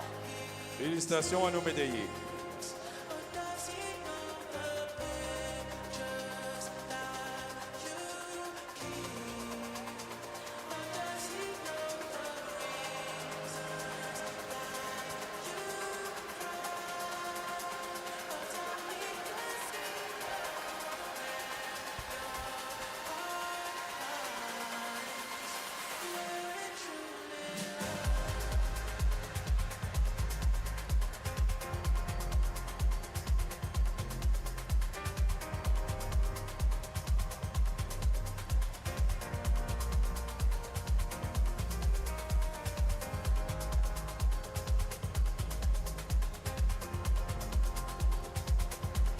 Accueillons maintenant nos médaillés du 800 libre féminin. Let's now welcome our medalists for the women's 800 free.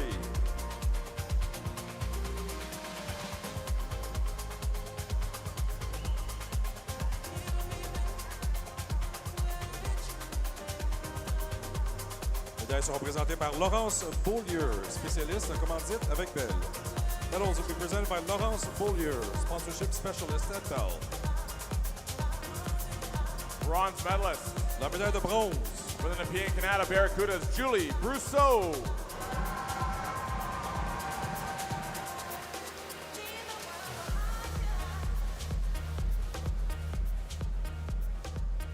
Silver medalist. La médaille d'argent. Edmonton Piano Swim Club, Emma Finland.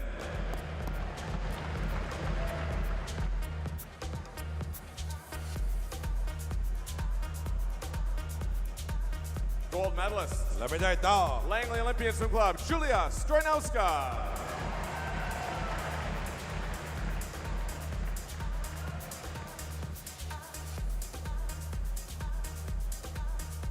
Congratulations to our medalists in the women's 800 freestyle. Félicitations à nos médaillés.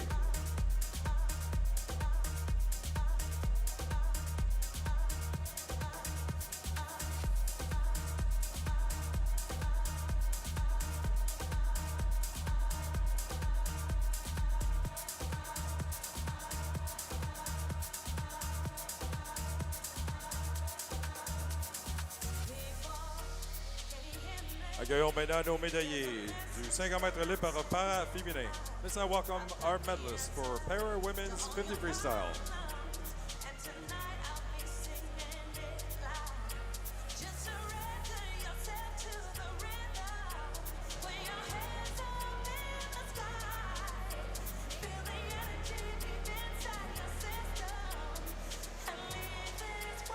Les médailles seront présentées par Carolina Wisniewska, 8 fois médaillée paralympique et co-chef de mission pour les Jeux paralympiques de Paris. Medals will be presented by Carolina Wisniewska, 8-time Paralympic medalist and Team Canada co-chef de mission for Paris 2024 Paralympic Games. Bronze medalist. La médaille de bronze. From the Saskatoon Lasers, Shelby Newkirk.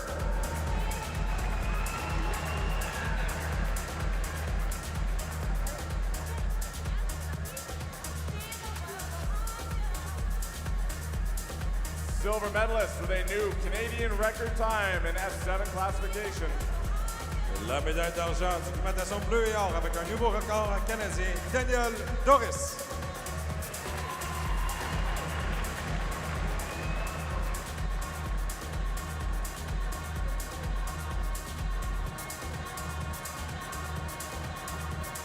Gold medalist. La médaille d'or, documentation région de Québec, Aurélie Rivard.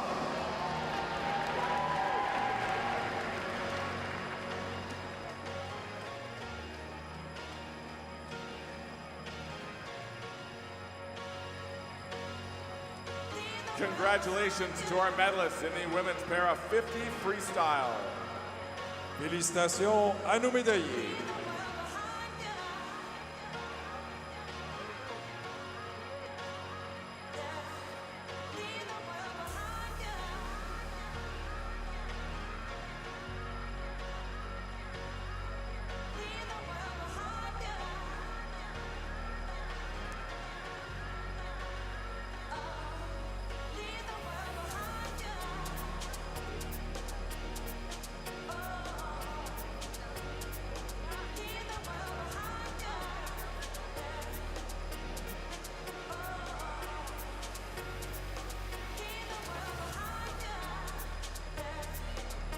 Accueillons nos médaillés du 50 mètres libre para masculin. Let's now welcome our medalists for the para men's 50 freestyle.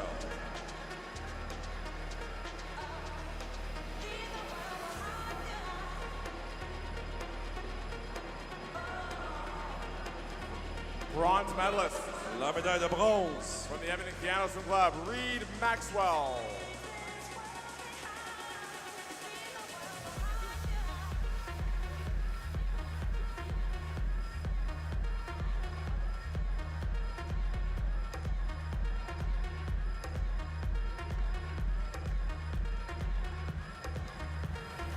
Silver medalist. La Médaille d'argent, supplémentation Région de Québec. Nicolas Turpin.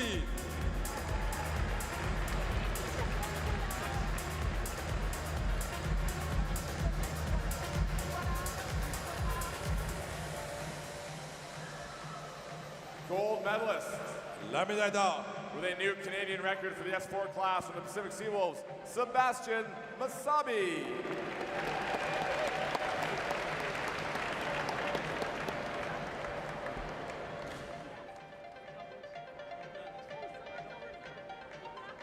Congratulations to our medalists in the men's para 50 freestyle. Félicitations à nos médaillés.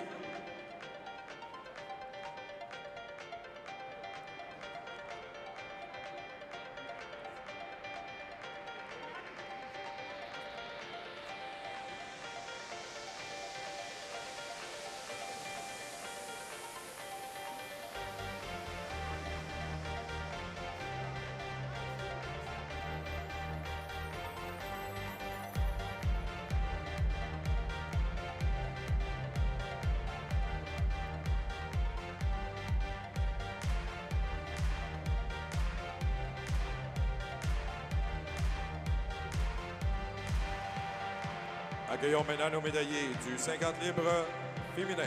Let's now welcome our medalists for the women's 50 free.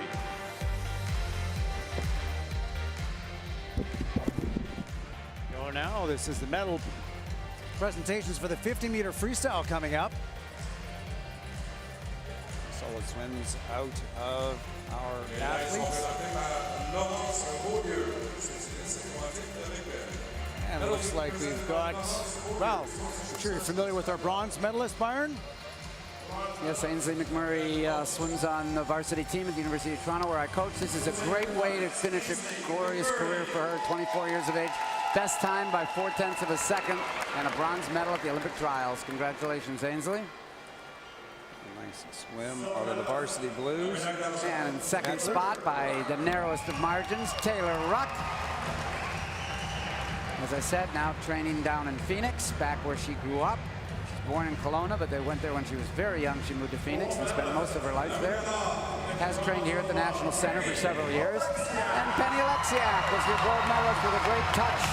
The veteran knows how to do it. Bit of a surprise, I think, Byron, in the 50 free, maybe. Yeah, she doesn't swim the 50. She even said in her, she was walking up, she goes, I don't do the 50 very much. But it can do nothing but help her in the 100 if you can work on that front end speed. That's something she's talked about doing, trying to get underneath that cut so she can perhaps swim it individually. She's going to have a few more chances here throughout the summer before we get to the Olympic Games to do just that. We are medalists in the women's 50-meter freestyle. A fine way to finish off Ainsley McMurray. Bronze medal and lifetime best by 0.4 of a second. See from our perspective here, the crowd waving down to our athletes, trying to get them to throw their medals, or those little chickens have become a hot commodity as well, haven't they? Certainly have, yep. Oh, Penny's trying to do it, yep. Here come your men's 100-meter butterfly medalists. Great swim on that butterfly tonight. Top three of them, they're all underneath that Olympic qualifying time. Well, and for a while it was the women, the women, the women. That was the only group that was winning the medals for Canada, 2016, 2020, actually 2021 because of COVID. But now there's some world-class men swimmers, and it's great to see.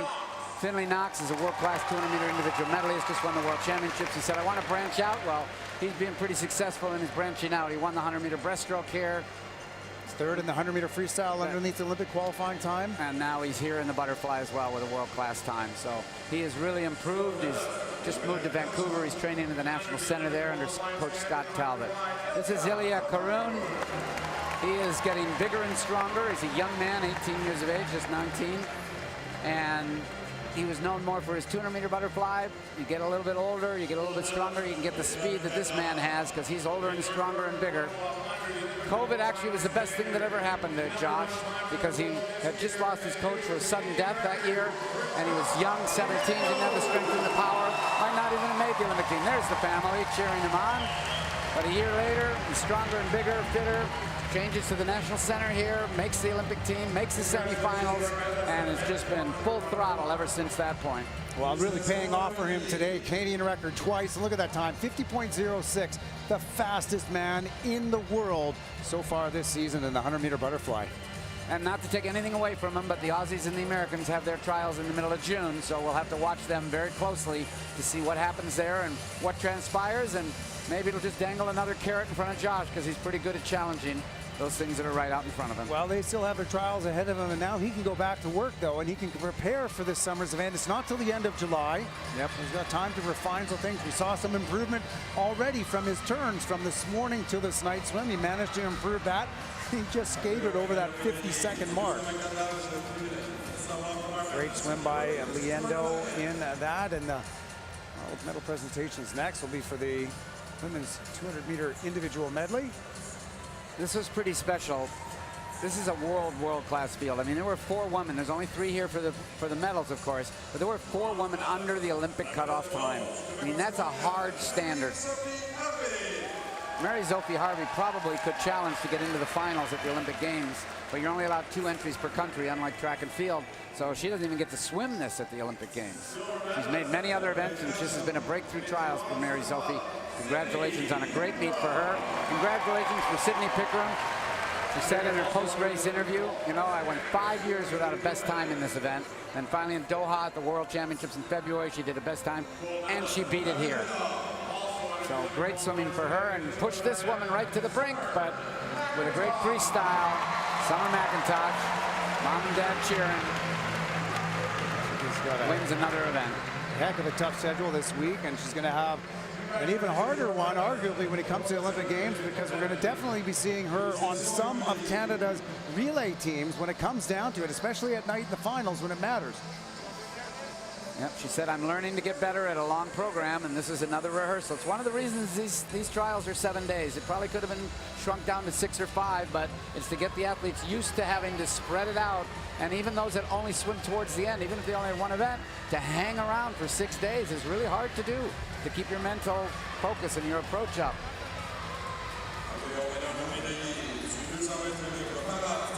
They have some medal presentations to finish off. We've got the women's para. This is the 200-meter freestyle. Solid swims out of these ladies tonight here in the finals. So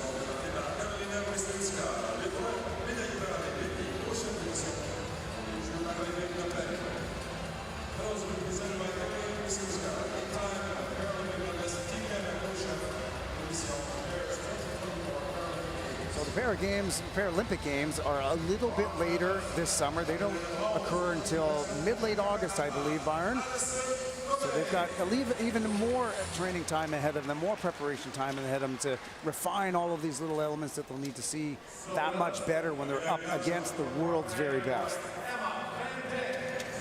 And Dick, the silver medalist.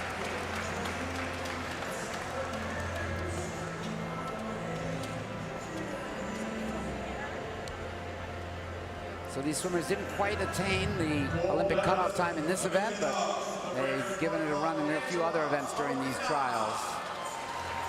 Angelina Marina out of Brantford.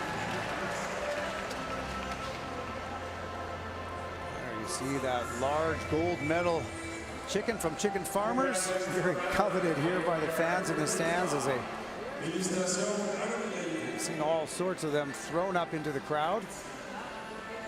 Inspiring these youngsters. So the pool that she trains in, I mentioned it's called in the Wayne Gretzky Complex. That was built for the Canada Games, and the design is from the Canada Games pool. There were 4 of them built across the country, and a couple of them did host the Canada Games. So again, it's not necessarily a legacy pool, but it was a design, and it was used, and it was implemented back when there were a big building boom of pools back in the 1970s.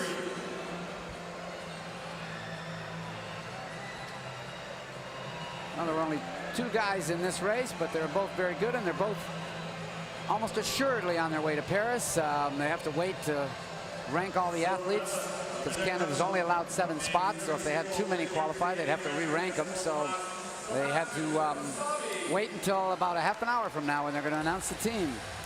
Sebastian Masabi will be going, I am sure. Pacific Seawolves, Surrey, BC. He's had a dynamite meet. Canadian records almost every time he hit the water. And Nicholas Bennett set a world record the other day. We did say he's coached by his sister, Haley Bennett Osborne. This will be his second Paralympics. He was in Tokyo 3 years ago. It just seems funny to say 3 years ago because Olympics are always 4 years apart. But well, we always talk about that quad, and it kind of defines our lives who are in the sport every quad in this 4-year cycle. And this one is a bit truncated, you know, just as you said. COVID screwed it all up. Yeah, among so many things, right? Yes. It is funny, though, because obviously I'm sure everybody has seen in many other areas of life as well that they refer to the Tokyo Olympic Games as the 2020 Olympics, and they were actually held in 2021, just so it doesn't sort of goof up the 4-year cycle that everybody's used to. Yes, it was a very interesting time, that's for sure, trying to train. There were people, I know I had an athlete, Kylie Moss. We made her go to her home to her parents in Windsor because they had a 15-meter pool, 12-meter pool in the backyard, and it was March, it was cold. And we hooked up, heated the pool up, and hooked up tethers and tried to train them. And I mean, I heard of a guy doing it in England. It was in a 5-meter pool, so the tether was right there, and it was a garden pool, so he actually wasn't even heated, and it was damn cold. So well, on the prairies, we had some of our athletes out with hay bales, and then they would put their tarp in, fill it with water, and make a small, you know, a little bit of training space out there. Everybody doing whatever they could, really, to stay wet. Well, things were shut down. Getting ready now for a B final event. We just saw it up on the screen. This is the 50-meter freestyle. This is the B final. It'll be followed by the junior final. We've had a few swimmers put in some best times here this morning as we get ready for this heat. Alex Kovaluk in lane number 7. Her dad was a national swimmer. Her mom was on the national team, Olympic team for Canada. Elaine Coutier. There she is. So we'll look for her in lane 7. She's got some speed. Next to her in lane 6, Gemma Norman was a U Sport national finalist. She swims at Calgary, swims at the University of Toronto, and swims for the University of Calgary as her club team. There she is. Her brother, we just saw getting a medal in the 50-meter freestyle.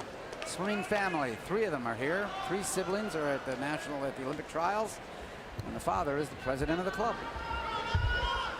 Lane number 3 is Staškevičius, is Lithuanian. That's why she was not allowed to be in the fast final.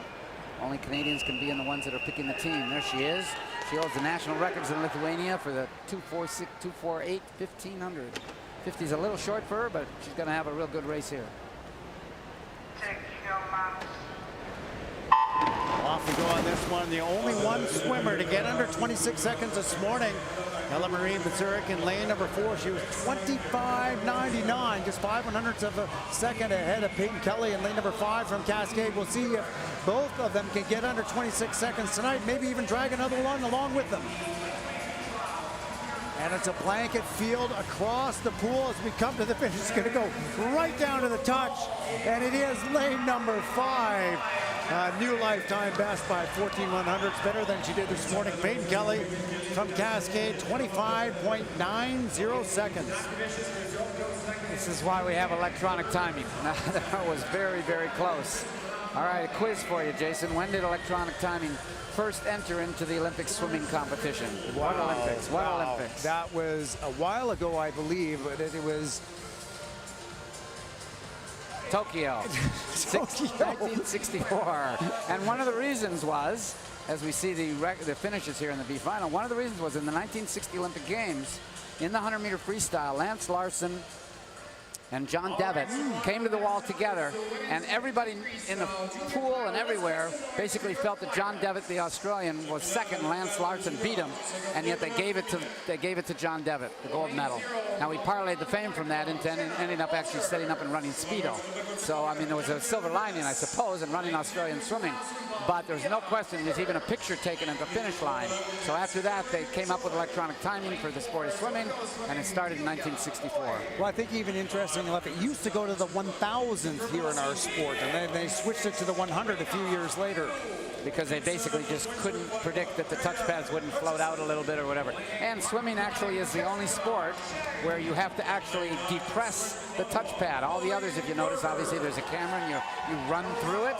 Here you have to actually exert couple pounds of pressure on the touchpad. You could actually touch first, but if you don't depress the touchpad, your time won't record. Wow. So here we go with the junior final now. Great shot down the pool between your top two qualifiers in lane 4 and 5. That's Delia Lloyd from eSwim and Katie Grabowski from University of Calgary in lane 5. Katie for her junior final. Again, one length of the field. Well, Katie Grabowski in 5.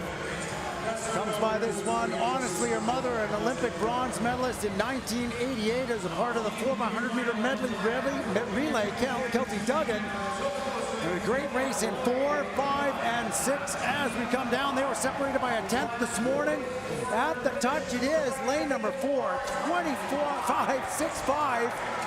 Look at this, the top 4 swimmers under 26 seconds. This is some great drops and some great improvements out of these youngsters here in our junior final.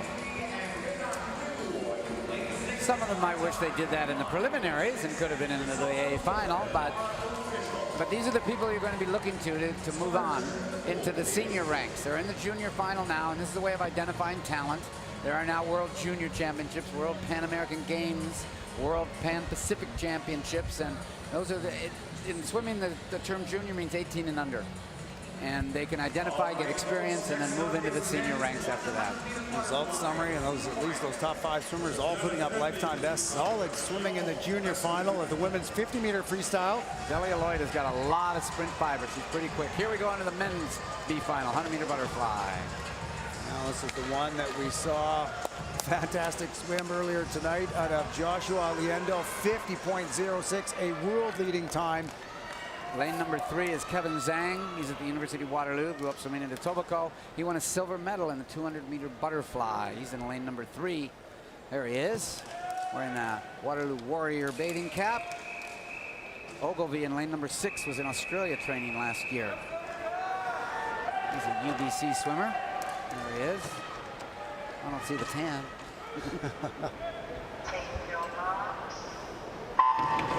Off we go on the B final of the men's 100-meter butterfly. Top seed is Sebastian Lunak, an international swimmer, swimming in the middle of the pool, 53.58 this morning. It's a good time by him as they get underway. They're all looking very strong here. 35 meters gone, Byron. Into the wall, and we saw Josh Vieno time the wall perfectly. You've got to be able to do it. Butterfly is a hard one. You can either, if you're a bit long, you're going to have to do a kick, but a lot of the swimmers actually do a relaxed kick in. You've got to do a hard kick in and now. Look at them underwater. Streamline, powerful kick. You got to have great abdominal muscles to be able to do that and lower back muscles, and these guys are working on it, looking good. Wow, Lunak out very strong, 24.70 seconds. That was only 12/100ths ahead of Syed in lane number 5, but it is Lunak with the lead. He is going to close hard here in lane number 4 at the finish, 52.97. A good drop by Sebastian Lunak to win the B final here in the men's 100-meter butterfly. There's Syed right there, finished in 3rd spot. Well, Lunak, he took off 0.6 of a second from where he was this morning, so I've got to be happy with that.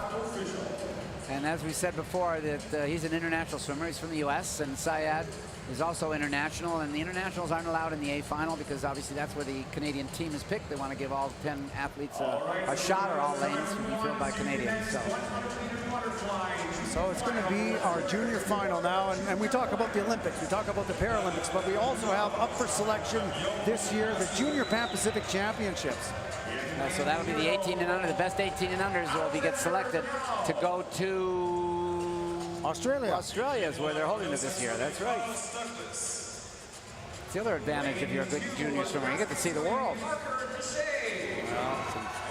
There's Nicholas Duncan, their fastest qualifier. He'll have lane number 4. The fastest qualifier out of the prelims, always given lane 4. The second fastest, lane 5. Then they just alternate side by side by side till you get to the final lane. Lane number 8 is Tuya Dreyer, a very special young man, 16 years of age, swims in Victoria, moved down there to train. He is from Ross River, Yukon. He's a First Nations swimmer. There he is.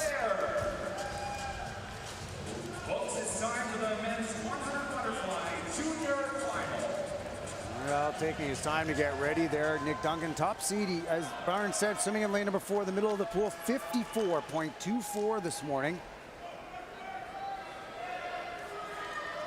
Did swim just outside of what it took to get into the A final. We'll look to see some fast swims out of our juniors here. A lot of these juniors have been having a great meet all week long. Nice to see him close well here. This men's 100-meter butterfly junior final gets ready to go. I think they're inspired by the great swimming they're seeing. And off we go. Watch for the underwater. You see those marks as they change color on the lane rope, Spire, and that's 15 meters. And if your head doesn't come up by then, you are disqualified. We've seen a few of that this week. That's happened to a couple swimmers, not a lot. They do work on it, obviously, with their coaches in training to make sure they don't spend 365 days training and get disqualified when they get here. No, something they practice very often as it is in and out of these walls as we come to the turn. Solid turn. Nick Duncan in lane number 4. He's out in front, 25.2. Just 1/100th of a second ahead of Parker DeHaze, swimming in lane number 2 from Cascade. And DeHaze didn't have a very good turn, so now he's fallen a bit behind. You've got lanes 4 and lane number 5. Wells Ginzer moving up to try to take it away from him. Well, Wells Ginzer out of the Okotoks Mavericks doing a great job getting up to the leaders as we come to the finish. I think Ginzer might steal this one. And look at that finish. Wells Ginzer, 54.30. The Okotoks Mavericks, that's the same age group club that we saw Finley Knox come out of. I was just going to say, he's probably inspired by watching the former Okotoks Maverick Finley Knox have a great meet. A nice finish for these young men here in the junior final of our 100-meter butterfly. Here's your winner, 54.30. Wells Ginzer at the top of the list. Duncan second, Lau Kim third, just 15 years of age. Lau Kim has definitely got a good future ahead of him, a youngster here at 15, especially in the guys races. You might see some of the women at 15 challenging, but usually the guys at 15 are a little bit young to take on the older guys at 17 and 18 years of age. On to the 200 individual medley for the women. Up first, this is going to be the B final. Lane number 3, Emma Spence is a UBC All-Canadian swimmer. Always a threat for medals. There's Alexandre Lepage, lane number 4. Two-time world junior champion, 100 and 200 breaststroke. She's also a world-class individual medley swimmer. She's originally out of Kelowna, now attending school engineering, studying engineering at the University of Calgary. Shannon Midway in lane number 5. She's born in South Africa, and her mom is a coach. And here we go, a length of butterfly, a length of backstroke, a length of breaststroke before they finish with the freestyle. This is the women's 200-meter individual medley, pretty even through that underwater in that start as we get through the first 25. Well, Lepage in lane number 4 is certainly the class of the field, but it'll be interesting to see what happens. She's weak in the backstroke, which is very interesting. When we had Marianne Limpert in the booth, she said, yeah, that was my weak stroke too, but she was a good breaststroker, and so that's exactly what you had with Sydney Pickram too. She was weak in the backstroke, but had a great breaststroke. Well, and Lepage, we know, is a world-class breaststroker. She's a world junior champion in that 200-meter event. 29.24 is her split time through the first 50 meters of butterfly, followed very closely by Xin Liu in lane number 2, and not that far up. We've got two girls, Milena Koshik and Cameron Standard at 29.5, so pretty close as we come to the end of the backstroke. Well, and look up at lane number 7 there, 3 from the top. That's Madison Krieger, one of the best backstrokers in the country. The youngster, only 15, was able to medal in the 200-meter backstroke in the trials earlier in this meet. Here we go at the 100 halfway, 1:03.57 is the split time for Shannon Midway. And she is out looking strong, turning in second. It's lane number 7, as Byron mentioned, Krieger, and Lepage sits back 4th. But look at Lepage move. Not even through the 25, and she's already right back up at the front. Good breaststroke leg. We talked about her as a world junior champion, both the 100 and the 200. You see that now. And it was expected. We knew that was going to happen. She's just, the other athletes have to know that she's going to make a big move on the breaststroke. Can she hang on in the freestyle is the question, and I would think she probably can. So here we go. It's Lepage turning in 1:42.64, 37.4 split. She's splitting down at Pickram and McIntosh speed through that 50 meters of breaststroke and doing a good job here. Shannon Midway, she sits second in lane number 5. Emma Spence is third. Lepage with a big advantage and less than 25 to go. Lepage was a bit disappointed that she didn't get back to her best time in the 100-meter breaststroke. Couldn't put her in a challenge to make the Olympic team, but she's young. She's going to get better every single year. Here we go, Alexandre Lepage in with a time of 2:15.28. That's more than a second better than she finished this morning, than she went this morning. So a good way for her to finish off this Olympic trials. You need to take little bits of positivity anytime you do it. There's Sharon Minway. I said her mom's a coach. They're big rivals. UBC and Calgary, lots of meets against one another. And Emma Spence congratulating Alex Lepage. They compete in the Can West Conference out in Western Canada on the youth sports circuit. Here's our final results. The final of the women's 200-meter individual medley. And everybody's waiting for the announcement of the team, so they're hustling them out and say, okay, let's go. Out of the water, out of the water, out of the water. Let's get this junior final and get near the end here, and we can announce the Olympic team and the Paralympic team. Well, that's what's up next. It's the junior final here in the women's 200-meter individual medley. Competitors coming out here momentarily.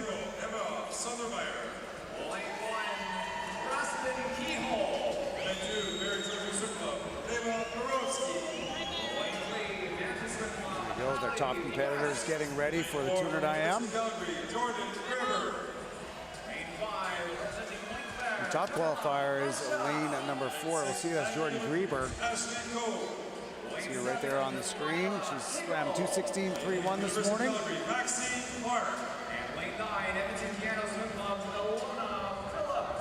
Swim for the University of Calgary Swimming Club swimmers. He's in the middle of the pool. You see there.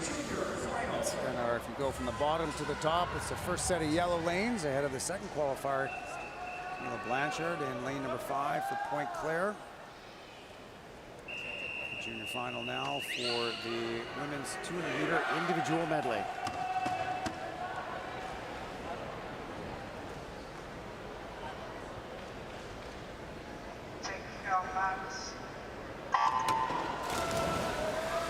They go in this one. We'll look to see if we get anybody out to those hash marks on the rope. Jordan Grieber doing a good job for the first few strokes of butterfly. Right with her is Hallie West, the Manta Swim Club in lane 3 out of Winnipeg. Well, and Hallie's a good butterflyer, so if she's going to do something, she's obviously got to stay in the race at this particular point. Jordan Grieber looking super at this particular point. Jordan's not as strong in the breaststroke as my recollection. Good butterfly backstroke, so we'll see what happens. And she's got to take it out fast and then see if she can stay out in front. Jordan Grieber moved to the University of Calgary. She's actually out of Grand Prairie, Alberta. And Grieber looking pretty good, 28.60 through that first 50 meters. So we'll look to see her probably try and do her best to build up a bit of an advantage on the fly in the back if she's not as strong on the breaststroke. And she's got about 15 meters left to go, and she's doing a good job distancing herself from the field. She's out by a little bit more than the body length. We'll see if that's enough for her to hold on as they turn at the 100, 102.55, now onto the breaststroke.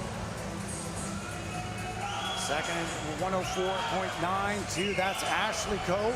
So we got Langford and Abbotsford. She's up in lane number 6. And West looking pretty strong, really moving and gaining with every single stroke. That's her in lane number 3, 1, 2, 3. You can see right there that's May West. That's, I was going to say May West. Hallie West. Hallie West. Two sisters are both here. Yep. Yep. And their mother was an Olympic breaststroker, so I think that the apple hasn't fallen far from the tree in this West daughter. That's for sure. Well, it does look like Huber's going to hold on to that lead. Not far behind is West in lane number 5 as she goes through at 142.59. West at a 144.54. She's outsplitting the field by a very good margin as they come on to the freestyle. It is basically those 3 right now. I don't think anybody can get to it. Question is, can lane number 5, Blanchard, put on from Point Claire Swim Club, can she put on enough of a push at the end to catch Grieber, who is our early leader all the way? Oh. And look at this in lane number 5, Camilla Blanchard really coming home hard here in these last 25 meters. It's going to come right down to the touch. What a great reach out of lane number 5, Camilla Blanchard from Point Claire. 2:15.66, 4/100ths of a second ahead of Jordan Grieber in lane number 4. What a finish. And a drop of 2.5 seconds from the preliminaries. Great swim. And I love that she was literally looking at her every single stroke coming into the finish. Watch this touch. Reach and look at her lean over, lean over. She didn't just touch straight, she lunged with her shoulder. Let her shoulder extend as well. Very nice. Well, that's a May good only be finish. 16, but she's got good little ideas and good little techniques that she's already learned. Well, experience beyond her years in that finish with the touch, nabbing it by 4/100ths of a second. There's the results for the junior final. All right, Toronto, one swim left for your junior finalists. Let's Well, we are getting ready for the last race of the night, the last race of the 2024 Bell Olympic and Paralympic Trials. It's the junior final of the men's 1500-meter freestyle.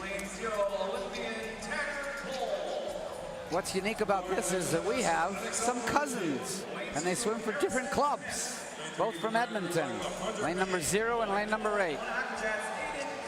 Lane number 0 is Tanner Cole. His mom, Donna McGuinness, was a 2-time Olympian for Canada. And way over in lane number 8 is Zachary Bowie. His dad, Chris Bowie, is actually the head of the selection committee that is meeting right now to finalize the names. He swims with the Edmonton Keano swim team. They're both 17. And Chris, he swam at the Olympic Games in 1992. That's right, Chris was a distance freestyler as well. Yeah, swam this very event. So here we go now with the junior final of the men's 1500-meter freestyle. The top seed in lane number 4 is Aiden Kirk. Kelowna Aquajets, he's seated at a time of 15:55.76. There he is in the red Aquajet cap. He'll be in the middle of the pool. And off we go. We saw a good finish to the A final, Byron, of the men's 1500, where we had a little bit of movement back and forth, and then towards the end of it, we had 4 men closing hard for a great finish in that one. Got a little bit of a rabbit happening here in lane number 2. We'll see what this is about. This is Harrison Smith. He's swimming unattached, but entered in a time of 16:08, so a bit back of our top seed. Looks like he's really going for it here on this first 50 meters, though. Well, it'll be interesting to see if he can maintain that speed, because he is going out a bit, quote unquote, like a rocket. He's going out awfully quick. Looks like a nice, easy shoulder. He's got a great shoulder roll, nice roll with his arms and his shoulders. So it doesn't look like he's overdoing it. The question is he over kicking at this particular point? And it looks, it's a little bit strong, but maybe it's not. Well, if he can keep it up, he we'll can see. hold. Unattached basically means the swimmers that are training full-time and living in the United States, most of them then don't have an affiliated club here in Canada, so they swim unattached. And so I haven't seen this young man before, so I'll have to see what his pacing is like. Well, he looks pretty strong so far. Very early on in this race, he's leading. He went 27.7, followed by a 30.7. We saw second 50 by Aiden Kirk. He's sitting back about a half second from Smith in the middle of the pool. But Aiden Kirk has had a pretty good meet all week long. Strong 800-meter freestyle. Medaled as a junior as they turn at the 150-meter mark. And now Kirk has taken over the lead. He's splitting 31.00 seconds. He's 130.1 to Smith 130.3. Aiden Kirk out of Kelowna is lane number 4. You're right, he's had a good meet. We've seen him a couple of times in these finals. He's making a move awful early in this race. Did somebody tell him there's 30 laps in this race? Well, he seems to have answered back from the challenge thrown down by Smith. Gone by him as he comes to the 200 now, lapping a 2:01, a 2:07, 31.1. He's coached by Mark Tremblay out of the Kelowna Aquajets. Mark Tremblay, probably one of the more unheralded coaches in the country. He's always produces. Whatever city he's been at, he always produces. I mean, they're usually high school athletes because they go on to university then, but you know, he gets them to a really high level. Congratulations to Mark Tremblay. He's one of the coaches that contributed to Alexandre Lepage's success at the World Junior Championships. We talked about her a number of times over the weekend, tonight as well in the 200 IM. And Kirk is distance protege, now turning a 250-meter mark at 232.6. So he's gained a little bit more than a second on his closest competitor as he comes through to the 300 now. Aiden Kirk, your race leader in lane number 4. And attached is Harrison Smith sitting back in second in lane number 2. And then the field is still pretty tight the whole way across for the next 8 competitors. Which is great. We'll have a bit of a race. I like it. There goes Kirk, 3:04.07. He's being pretty consistent on that lapping. Well, that's important. Obviously, we've talked about it before. If you get your body into a good rhythm, it's going to be more efficient, and you're not going to actually end up with a lot more lactic acid in your body towards the end. That's going to hurt your muscle and make you swim a little bit slower. Kirk is he's also a cross-country runner, which makes total sense if you're in a longer race like this, a 1,500-meter freestyle. So as we said, the 1,500-meter freestyle has been in the Olympics basically almost from the very beginning. I mean, in the very beginning, the swim was done in open water. It was done in the sea in Athens. And I remember one of the quotes was that when the guy won the 1,500, they said, well, what were you thinking about winning? He says, no, I was thinking about living. All right, it was 50 degrees out there. It was freezing, and the waves were huge, and I was really scared that I wasn't actually going to make it back to shore. So it's come a long way. I think one of the first pools was in the 1920s for the Olympic Games. Well, the modern version of that is the open water 5K and 10K. We're going to have that in the Olympic Games later on this summer as well. A lot of these athletes, did you cross over between that 1,500 and that open water event as well? Canada's trying to make a big push into that area. They've hired a full-time man to be in charge of it. And it's called open water because it isn't swim in the pool. You can do a 10K swim in the pool. It'd be boring. But they do it outdoors. They were trying to get it done in the Seine River. Certainly the triathlon was supposed to be there. Remains to be seen if it still will. They're now saying that it might not happen because they haven't been able to clean it up as much as they wanted. So we'll see. It's still to come. But it is a brand new event. It was first swum in 2008. So it hasn't been around for that long, that's for sure. I mean, open water racing at the World Championship level has been around for a number of years. At least back to the and it used to have a 25K swim in that. That's 6 hours. That's definitely a long one. You're in a boat and you stay with the athletes. Sophie Ballas was the first swimmer to swim open water at the Olympic Games for Canada in the 10K. Well, Greg Streppel, one of the pioneers of the open water sport way back when. I remember seeing him train for that 25-kilometer race. You imagine the amount of training that goes into a 1,500 or even a 10K. It's insane the amount of volume that they have to swim for the 25-kilometer race. And doing a good job in the middle of the pool. Aiden Kirk, 1/3 of the race done, and he led at the 500-meter mark. He's extending that lead now to the 550. He's the only swimmer that we still have left. No, now we have 2 swimmers still lapping under 32 seconds. Hunter Payne in lane number 3, split 31.9. Aiden Kirk was down at 31.7. He is moving on the rest of the field here. He's about, well, I'm going to say he's almost 20 meters ahead as they come here to the 600. Aiden Kirk in lane number 4 from the Kelowna Aquajets. I guess more accurately, somewhere about 10 or 12 meters. 6:14.31 is his split time. 3 of them right here for second spot. Lane number 7 moving back in. Shepard said, I want to be a coach when I'm done swimming. Well, you're only 17. You got a while to go there, bud. All right, he swims out in the Canada swim team. They put a swimmer, Julie Brosseau, on the Olympic team. We'll find out. She'll get announced in, I don't know, about a half an hour, I guess, is when the announcements are going to come. And it is starting to get closer here. Lanes number 1, 2, 3, 5, and 7. They're not that far apart. Get a nice battle to the finish. And Aiden Kirk doing a good job extending that lead on the field. One of the questions I always get asked, Jason, is we say this is a fast pool. And to people that are not in the swimming world or this high level of swimming, will go, well, why is it a fast pool? I mean, is it tilted in the wrong, different direction? I mean, if you're swimming only one way, maybe. Yeah, so what makes a pool fast is the amount of calm. Some of you have heard me say this, so you can tune out for the moment, but it's what makes a pool fast is the amount of calm water around the athlete. There are lane markers, and the lane markers are very good at dispelling the waves, but they're the same lane markers in every pool around the world. They've been increased about 20 years ago to 6 inches in diameter instead of 4 inches in diameter for all the little discs that go the entire length of the lane.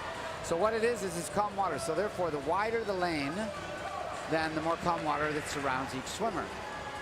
Rather than get a bit crazy and start making the lanes 4 meters wide, the World Swimming Body said 2.5 meters, that's it, that's the max. And so that's exactly what the lanes are here and are at the Olympic pool and almost all the major pools now in the world. There are the odd exceptions, like the pool across the city in Etobicoke that for many years was the premier pool in the country. And their lanes were almost 3 meters wide at one point. They've changed it a little bit now, and that pool probably was the fastest pool in the world at that time. The other ingredient is the depth. And 2 meters was the accepted depth that every pool should be built, and they were all built that depth. And then in 2005, Canada pioneered a 3-meter depth pool. Pioneered in the sense it just had the courage to do it. because obviously it's more water. You got to heat more. You got more chemicals and all that. But they did it, and there were tremendous swims at the 2005 World Championships. So now all the best pools in the world are 3 meters, including this one right here is a 3-meter deep pool. And we've seen just how fast this pool, the record board that Byron pointed out earlier. I mean, that is amazing in itself. And you saw so many world records in the para side, world record with Summer McIntosh, Canadian records left, right, and center, including Joshua Liendo tonight. Obviously, this is one of the fastest pools in the world, certainly one of the fastest pools in Canada. Absolutely. It's a great facility.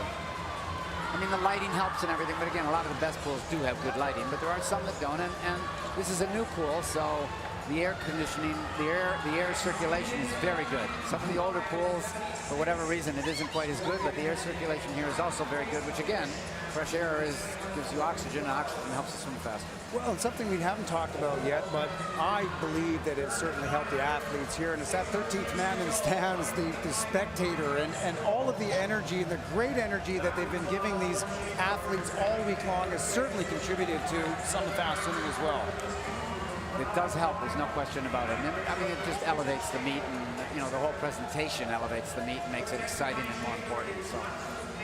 Well, 900 meters for your race leader, and Aidan Kirk has settled on these 31 highs. He's been doing that pretty consistently for the last number of lengths, and that means he's splitting at 103, 103 mid, so that's in the 15:45 range. Which would be a significant best time if he does it. He's 15:55 lifetime best. Great battle for second at this point. Lane number 5, you've got McLeod from Windskill Dolphins, coached by Judy Baker.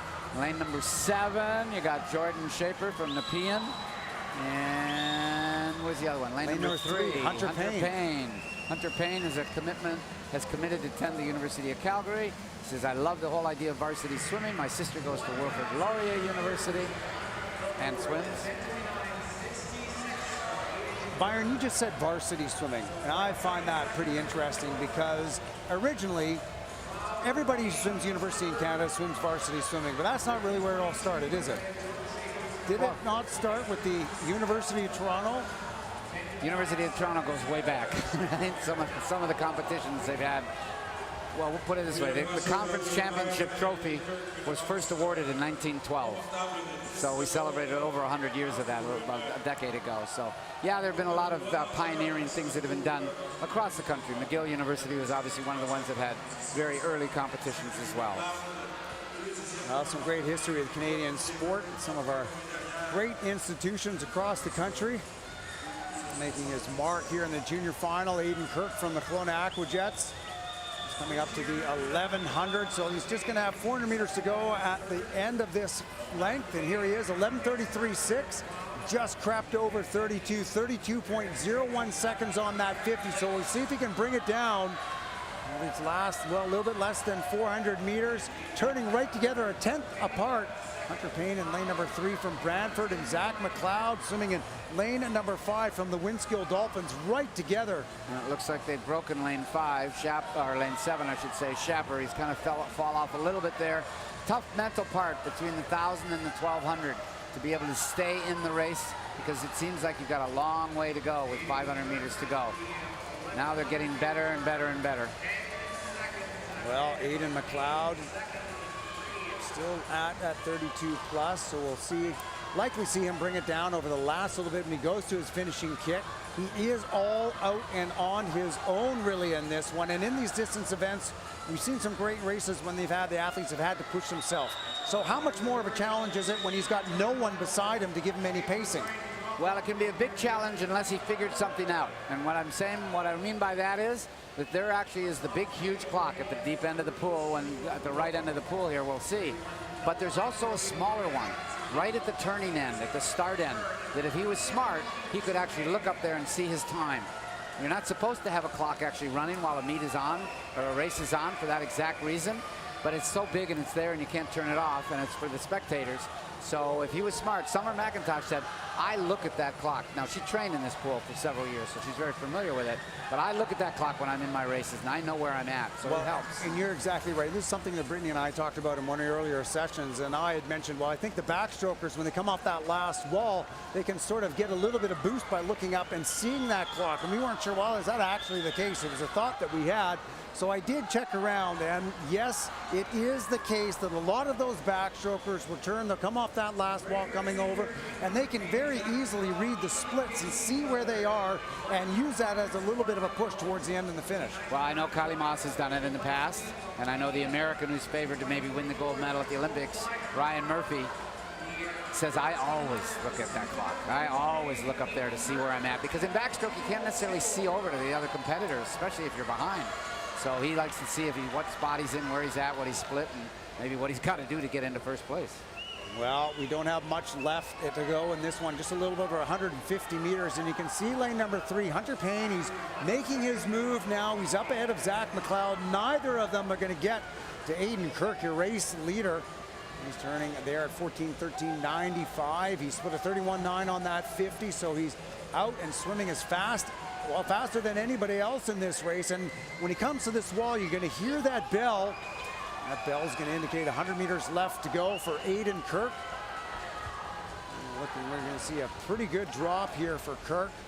So as we mentioned, he's got a sea time at 15:55.76. There goes the bell.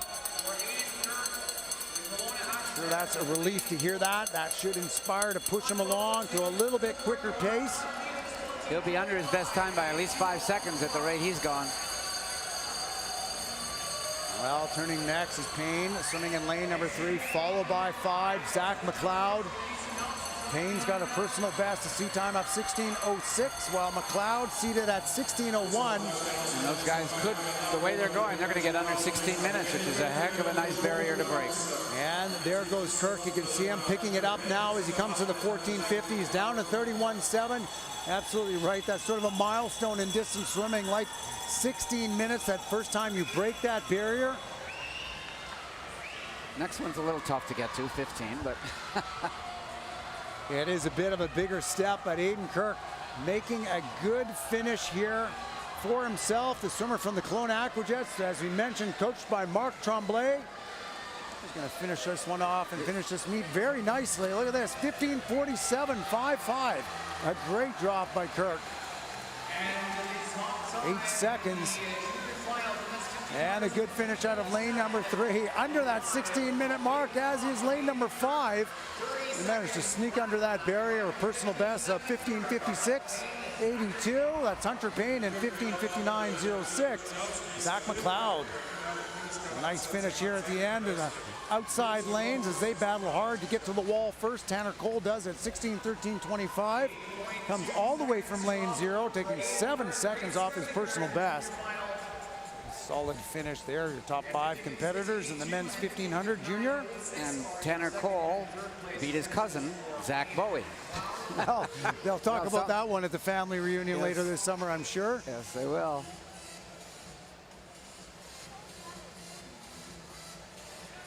There we go. That's the junior final, the men's 1500 meter freestyle. That is the last race, Byron, of the 2024 Bell Olympic and Paralympic trials, presented here by Bell. There's a summary of the results from that last event. We're going to turn your attention to the stands, and we have our ambassadors from Speedo with some good racing tonight to finish our event off. Great racing all week long. These trials events keep getting better and better every year and more exciting. Well, and the real big thing is you've obviously got you've got a big magnet. You've got Penny Alexiak and Summer McIntosh, and I mean that helps sell the sport of swimming. There's no question about it. The nice part is that Canada won 6 medals in Rio. They won 6 medals in Tokyo. Looks like could be 6, 7, maybe 8 if everything goes right, or more in Paris. And that's very exciting. But the big breakthrough, I would argue, is that the men are now in the medal picture. That's huge. Obviously, Josh Liendo is the main guy, but Ilya Karun as well. And it's going to do nothing but bring the other men forward and get them more excited. And one of the keys to having your men swim well is that there's got to be a program and funding and really a social structure around your men because they usually don't peak out until their late 20s. You know, it's a whole different ball game when you're getting 18-year-olds or 20-year-olds or 22-year-olds ready. But all of a sudden, it gets a different challenge when you've got people that are much older, and the Europeans are very good at doing that. A lot of it is funding, I have to admit, but you've got to be able to do that, and we don't, the Canadians and basically every country in the world, maybe other than Australia, just doesn't have the volume that the Americans have to keep churning out people, so you need to get your good people and then just keep them for a couple of Olympics. And then you'll be able to have a critical mass. Once you have critical mass, they push each other, you get better relays, and you know, then you've got a lot of success. Well, and pretty exciting to see the results from the men. Lots of top 10 results. We had Finley Knox as well, who's also up there. And, you know, he's the world champion from Doha, and he went a personal best. He went a Canadian record. He took off 0.6 of a second, sitting up there, ranked in the top 5 in the world. And plenty of excitement around this men's team. And we've qualified all of the relays, which is the first time we've done that for the men in a few Definitely games. several games. Yes, the women have qualified all the relays for the past several games and won medals in most of them. But the men have not been qualified a 4x2 relay in a while, and that was why it was heartening last summer. The way it works, we've got a minute here to talk. The way it works in the relays is that the previous year's World Championships before the Olympic Games, i.e. last year in 2023, in Japan, you had to be in the top 16 if you were going to go to the Olympics. There's one or two little caveats upon that, but basically that was what you had to do. And Canada's 4x200 relay finished 12th, and that was the key. You got top 16, you know that team's going. Doesn't have to be those same 4 gentlemen that swam that relay. Canada has a lane at the Olympic Games in the 4x200 freestyle relay. So then when the trials happen here, all of a sudden Canada says, we're going to take the top 4 automatically because we need 4 people to swim that relay. So now everybody since last summer knows that if they swim the 200 free and finish top 4, they're going to the Olympic Games. And the improvement in the 200 free in this country was staggering this past 12 months. It was fantastic to see. And as opposed to 4 years ago, the 200 free was a dead event because there's nobody close enough to make the individual swim at the Olympics, and there was no relay. So some guys that are actually good 200 freestylers didn't even race the race because they were saving for other races. So just getting those relays qualified boosts the entire group of people that are involved in that event, and then of course it spills over to other athletes as well. So it's going to be very exciting for that men's program. As Byron said, we had a lot of great 200-meter freestyles in that event, and you know, it was one of those ones that allowed a swimmer like Warren Wigington, who missed out on qualifying really in his very best, what we thought his very best event. He did it in that 4x200-meter freestyle just a couple days later. Looks like we're ready now for medal presentations in the 1500-meter freestyle. Just missing the winner. Well, this man that's first going to get it, the U-Sport national champion Olivier Risk out of Ottawa, his club coach Nico, I should say, Nico Belisle, Carleton Swim Club. He came from way behind, and I'm talking 15 meters behind at the halfway mark, and really came up and won that medal. Timothy Barbeau having a really good meet, won the gold medal in the 800-meter freestyle with a nice push at the end, and this time somebody made a move on him this time and moved him down from first seed to second seed. The missing gentleman, and should be between those two, is Eric Brown. His gold medal in the 1500-meter freestyle after a silver medal in the 800. Some pretty big smiles, some happy swimmers there closing off this meet. Some personal best times in 1500-meter freestyle for the men. Next we'll have medals for the juniors in the same event. I think that some of them probably just got out of the pool, so they might be trying to catch their breath. Well, and as we say, everyone's sitting here with bated breath because once these medals are done, given a short pause after that to make sure they've got it all done right and typed it all up properly, they'll be going through the list of those that qualified for the Olympics and Paralympics. Yeah, that's right. So please stick around. Medal presentation of both the Paralympic and the Olympic team coming up here.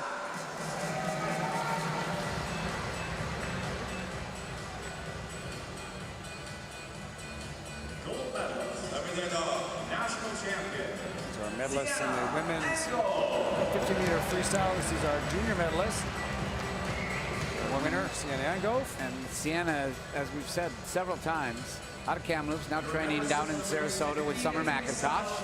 You know, she's still in high school, heading off to university in the fall. But she has got a huge program from the 50-meter freestyle all to the 800. I've never seen anybody do that at a national championships, the 50 all the way up to the 800. So she's got a big, big upside, that young lady. That's quite a spread in events and distances, right from the shortest to the longest.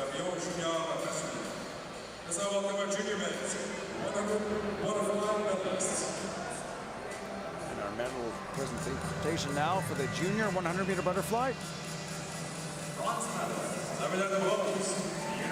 Lown Kim, 15 years of age, from the University of Calgary Swim Club.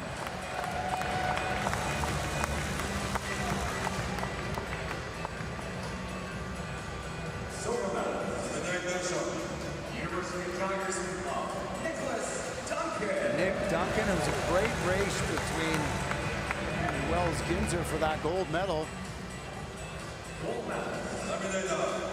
There it is, Okotoks Mavericks swimming. Wells Ginzer, 54-30 to win that 100-meter butterfly final. Nice swimmer for the youngster out of Okotoks. That's just south of Calgary. I understand it's a 35-minute drive.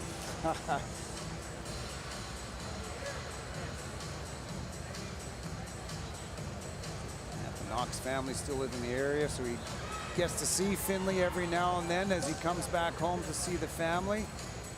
Knox has been involved in that Mavericks swim club for a number of years. His mother and his aunt coach. Okotoks Mavericks. Becoming a family affair for the Knox family.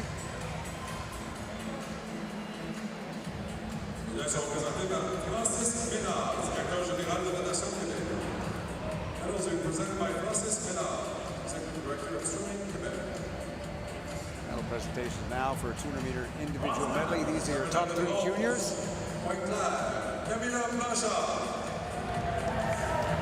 That was that great finish she had, and she lunged for the wall and was able to get there for the bronze medal. And we were talking about Sienna Angrove a minute ago, saying how she swims a lot of events, swims them very well. There she is again. She did 2 of them tonight in the final. So some back-to-back racing for her, 50 free and the 200 IM. Multidisciplined athlete. It's great to see with these young swimmers. Probably the best multidisciplined athlete, if not in Canada, well, certainly in Canada, if not the world, Summer McIntosh.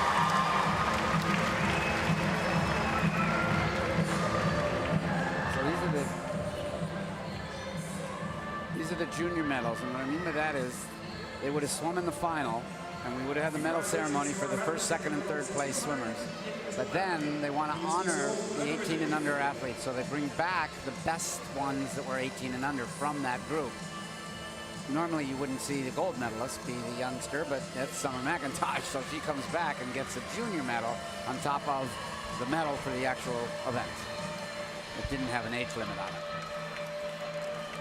Just another way to motivate the young athletes. Recognize what they're doing. Okay, they're telling Summer, look, we're going to announce the team. It's going to be at the other end of the pool. You got to get over there. He's back and forth for that young lady.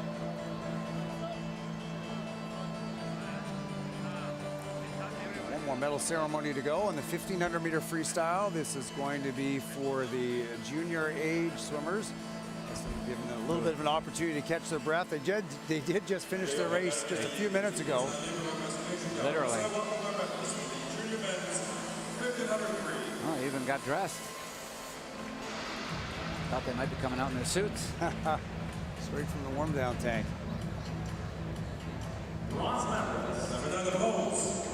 Max is on the Mark McClintock Club. Max Corobia. Silver medal.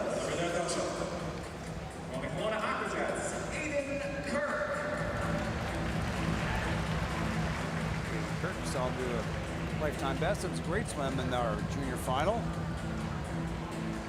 And again, we saw him win the junior final by a lot, but this guy,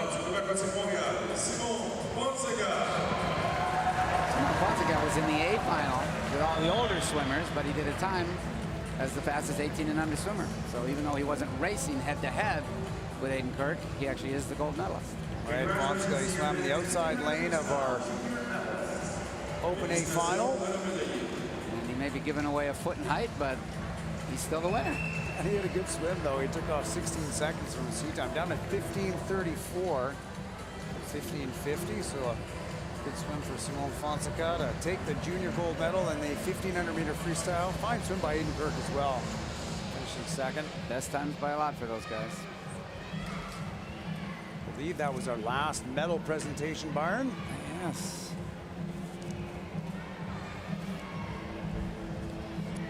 So now those chickens into the stands. Looks like I see some people running around, so that's well, we've got the special awards coming up. We've got the swims of the meet in both. Well, we've got the para swim of the meet for the female and male, and then the female swim of the meet overall, male swim of the meet overall. It's a part of the awards happening here. Just a few moments away from the presentation, the team presentation from the Paralympic and the Olympic team.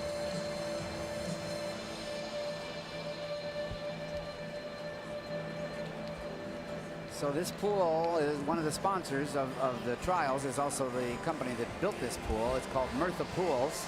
The headquarters are actually in Italy, but they do have one here in Canada. Dan Thompson is the lead man for former international swimmer for Canada, is the lead guy for Murtha Pools in Canada. And Trevor Tiffany, who was a former CEO of Swim Canada and a coach in Canada, is basically sort of the lead man for Murtha Pools around the world. And he's been on deck a couple of times here. And they're not temporary pools. Everybody calls them a temporary pool. Because what it is it's a prefab pool. In other words, it comes in pieces and they put it together. I mean, it's very simplistic. Obviously, it's much more complicated than that. But for example, at the Olympic Games in Rio, and more similarly at the Olympic trials in the United States, they're putting their pool for the trials in the indoor dome football stadium in Indianapolis. It seats 70 or 80,000 or something. Now I think they're going to put the pool closer to one stands than the other, so I think there'll only be about 30,000 seats. But I mean, that's a lot of seats for a swim meet. So it'll take them a couple of. I think they just started this week, and their trials are in a month. So in 3 or 4 weeks, they will have fully installed a beautiful pool with a deck and whatever. And then the moment that the meet is over, they will tear it down in pieces. And that pool has already been sold to the Cayman Islands, and it's going to be going to the Cayman Islands. I believe it's the Cayman Islands that bought the pool, and they're going to have a 50-meter pool. So it's a prefab pool. It's not a temporary pool. It can be temporary like that, or it can be permanent, like the Pan Am pool here in Toronto. This is a permanent pool. It's a prefab pool, but it's a permanent pool. Nobody's tearing this one down and moving it anymore. Well, and proven one of the fastest, you know, the Murtha makes the fastest pools in the world. Obviously this one, and they've made pools for so many Olympic Games and World Championships over the year, and we're probably very fortunate here to have that one, the best Murtha pool at the Toronto Pan Am Center. I think Murtha's got 20 pools being built in Paris, including the main Olympic pools. Well, this is not a big surprise. Female swimmer of the meet. Summer McIntosh. You got to think a world record is the best swim of the meet, you know?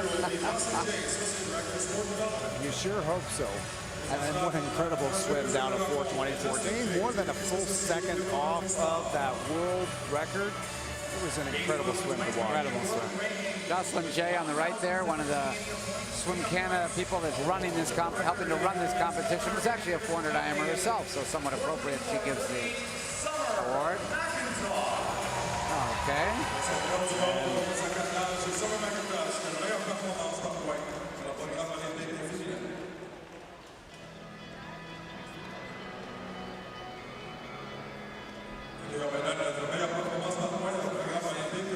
Let's now welcome our best performance of the week in the men's events. And it looks like Josh Liendo. Big welcome. He's from this neck of the woods here around Toronto. Grew up here, trained here before he went off to school. Fastest man in the world. Just missed that world record of the 50-100 fly tonight, 50.06. There's his dad, very excited in the stands. Ramon Liendo. Nyack swims for the North York Aquatic Club. While here in Canada. Point dans le programme paralympique féminin. Let's now welcome our best performance by points in the women's Paralympic events.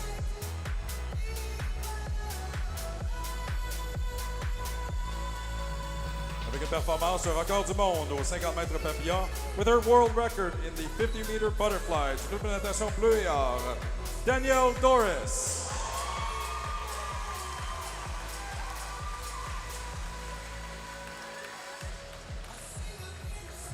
Danielle Doris, one of the opening nights of the trials, didn't stun everybody. She tied her best time, which was a world record, so she tied that. She was the Olympic para champion in the 50-meter butterfly, and she's certainly on form and getting ready to go to Paris.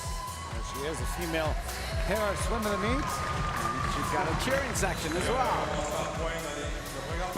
They're trying to figure out what to do now. They're saying, okay, look, we got to get you down to the other end of the pool because you got to march out for the team. With a world record in the 50-meter butterfly, Pacific Seawolves, Sebastian Masabi. Pacific Seawolves, Sebastian Masabi.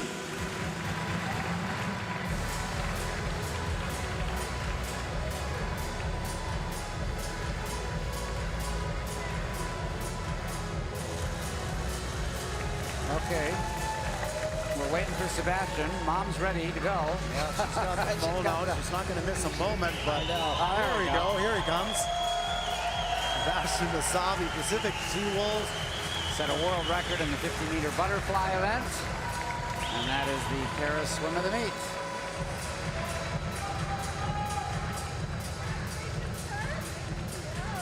We saw his mom there, able to be very close and filming, and we see lots of people still here in the stands, lots of family, lots of supporters. We've been able to get some great shots of him all weekend, and you know, something we don't really appreciate how much we missed out on that the last time around for the Tokyo trials. It was so great to see everybody back here again. Yeah, when the pool was shut, nobody was allowed in. It was a pretty weird, we had piped in crowd clapping, and that was the way you tried to generate excitement because nobody was allowed in to watch the trial. Oh, I remember seeing poor parents trying to see through the curtain, see through the paper on the glass, just to be able to catch a glimpse of their swimmer in the pool.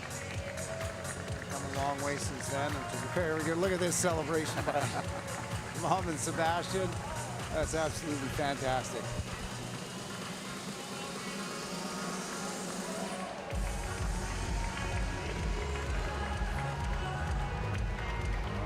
Excited, Sebastian Masabi. So those are most of our awards. We do have some official awards.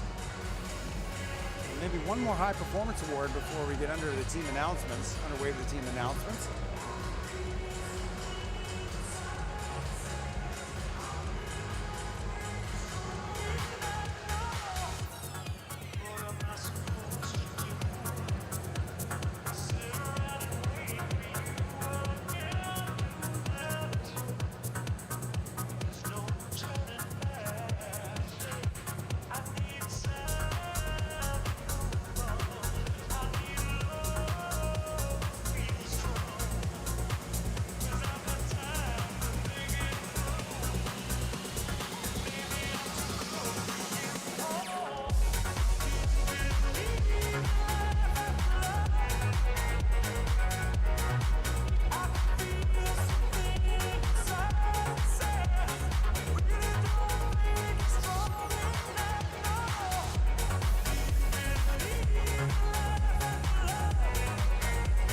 Swim fans, we direct your attention now to the start end of the pool, and please join us in congratulating 6 Canadians who have the honor of being officials for the upcoming Games in Paris.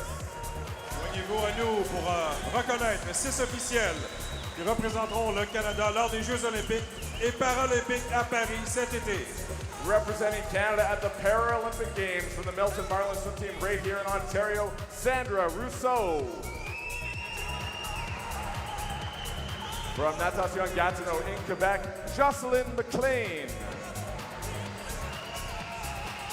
And And Sheila Gunther of BC was selected as the assistant technical delegate for the Paralympic Games. And now please join me in recognizing and celebrating our officials who will represent Canada at the Olympic Games. Représentant le Canada comme officiel aux Jeux olympiques en eau libre, Sylvie Potvin de McGill au Québec. Technical official for the pool swimming in Paris at the Olympic Games from Ontario, Daryl Martin. And from Natation Sherbrooke in Quebec, and member of the World Aquatics Technical Swimming Committee and selected as one of the referees for the Olympic Games, Louise LeBlanc. So these are the officials that are going to be in Paris. Tremendous reward for their hard work, and people forget that the officials, this is a week-long competition. They've all been here. They take their holidays from their jobs to come here and volunteer their time. Nobody gets paid as officials in the sport of swimming. It's all parents, their children were involved in the sport, and then their children graduate out of the sport, and they still love it. They still come to these meets all across the country, and boy, oh boy, it's yeoman duty. They do a fantastic job. We have great officials in this country, and the mark of a good official is when a meet runs very smoothly and you actually don't even notice. And that's what we have. We have great officials that do that. It's not about them, it's about the athletes, and they know that, and they really do a great job. A lot of selfless devotion to the sport. It's great to see. There's certainly a cadre of these senior officials that move around to these very high-level events across the country. It's nice to see some of them rewarded with an opportunity to officiate at the very highest level of Olympic Games coming on this summer. Let's give a big round of applause to our officials who have been here all week. As you may have heard in the background, they're asking for a big round of applause for all the officials.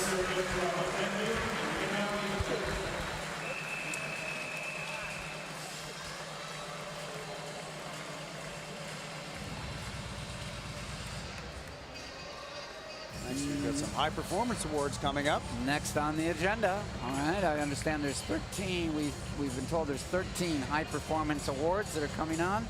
The PA guy just ran over to double check, and he's running back to his PA right now. Chris Heinrich Watson. Just making sure we've got everybody available. Yeah. He's a fantastic announcer. By the way, the last couple of Olympic Games, he has actually been the announcer at the pool. He's that good. He's in that demand around the world.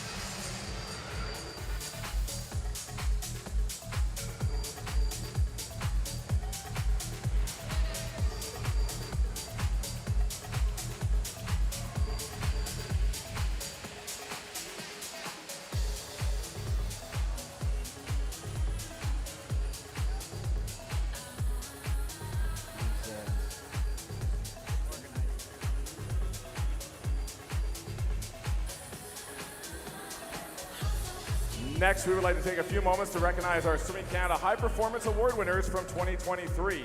These awards recognize swimmers and coaches who accomplished feats at the highest levels of international swimming last year. Nous allons maintenant prendre quelques instants pour saluer les gagnants des prix de la haute performance 2023. Ces prix servent à reconnaître les nageurs et les entraîneurs qui ont accompli des exploits au plus haut niveau de la natation internationale l'an dernier. Presenting tonight's awards is Suzanne Paulins, Chief Executive Officer for Swimming Canada. Suzanne Paulins, la directrice générale de Natation Canada, remettra les prix ce soir. 2023 Male Swimmer of the Year for the Olympic program, coached by Anthony Nesty from the North York Aquatic Club, is Josh Liendo. Josh Liendo. Another award. Proud Papa, smiling. This is the swimming season 23, I believe. Yes, this is for last year, the Male Swimmer of the Year in Swim Canada. He picked up a couple of medals at the World Championships last year. Asking for directions. Now where do I go? Am I getting any more awards? Of the year on the Olympic program, coached by Brent Arkey, Summer McIntosh. No surprise. Female Swimmer of the Year 2023, Summer McIntosh. Well, that's what happens when you break a few world records, isn't it? Yeah.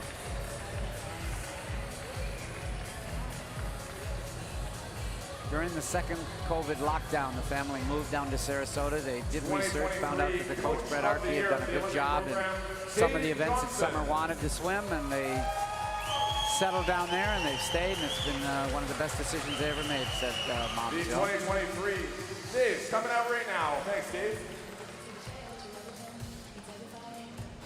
There's our Coach of the Year from the Cascade Swim Club, David Johnson. Been on the international national scene for an awful long time. Yeah, 1972 he swam in the Olympic trials, and since that time he's been coaching swimmers at every Olympic trials ever since. That's pretty darn close to 50 years. Well, he's been at the 76, he's named to 80, he's been to 84, 88, 92, 96, 2000, 2004. Back again in 2020. Breakout performer. And a shout out to his twin brother Tom, who was also an excellent coach for many years. Ilya Haroon. This must be the male junior swimmer of the year. It's Ilya Haroon. Looks like Ilya. Yeah. Well, he was 4th at the World Championships in the 200-meter butterfly. He broke the Canadian record a few times last year. Ilya. And he was only 18 last year. He can't get the award now. This year he's 19. But he was 18 last year, so he was a junior swimmer. Bright future for this young man. And as we said, he spent most of his life in Las Vegas. His parents were in Cirque du Soleil. They came to Toronto. They came to Montreal. He was born there. But then they were, I don't know if they were sent or chose to go to Vegas because there's so many Cirque shows down in Las Vegas. And my understanding is they may not be performing now. They might be teaching down there. But he grew up there. Trained with the University of Calgary under Coach Carl Simonson. There's Lauren Wingington. Yep. Junior Swimmer of the Year last year. A couple of bronze medals at the World Junior Championships. Big breakthrough year for him last year. And his coach Carl Simonson at the time. Program coached by Brent Arkey. Summer McIntosh. I kind of feel like Summer McIntosh is on a bit of a conveyor belt here. We see her go out, receive her award. She comes back behind the curtain, then out again and again. She's done this a few times in the last number of minutes. Oh, you don't always have juniors being the senior athlete of the year as well, but she, of course, is a special talent. And she was so happy when I talked to her at the end of last year. She said, I got my driver's license, I got my braces off. I mean, you forget how young this woman is. 2023 Junior Coach of the Year for the Kelowna Aquajets, Mark Tremblay. Oh, Mark Tremblay, this is a nice award for him. We talked about him during Aiden Kirk's 1500-meter freestyle. I'm not so sure they told him he's not here right now. Oh, here he comes, here he comes. Wearing his shark shirt. There's a big picture of a shark ready to eat something right on the front of it. There we go, look at that. Very good coach. Was coaching towards the end of the year last year, was coaching Alex Lepage, and she had that breakthrough World Juniors. The announcer just here said they're going to give him another award, and it's going to be for the best shirt of the meet. Well, looks like he smashed that award, having it for less than a second. Hope to get some tape from Mr. Tremblay.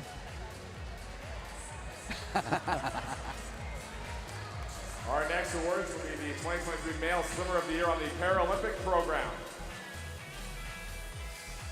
Coached by Haley Bennett, Nicholas Bennett. Nicholas, yes, Nicholas Bennett is your para outstanding athlete of the year, and they always announce the coaches, and his coach is his sister. I know some brothers and sisters don't get along as well as that, that's for sure. Well, they're making it work, and they've had a heck of a meet together this week. Oh, a tie. Entraîné par Simon Deguire et Marie Bergeron. Tess Rutliff. And coached by Ryan Allen, Danielle Doris. Tie, Tess Rutliff and Danielle Doris. There are your two para athletes of the year. There's Tess on the left, Danielle on the right.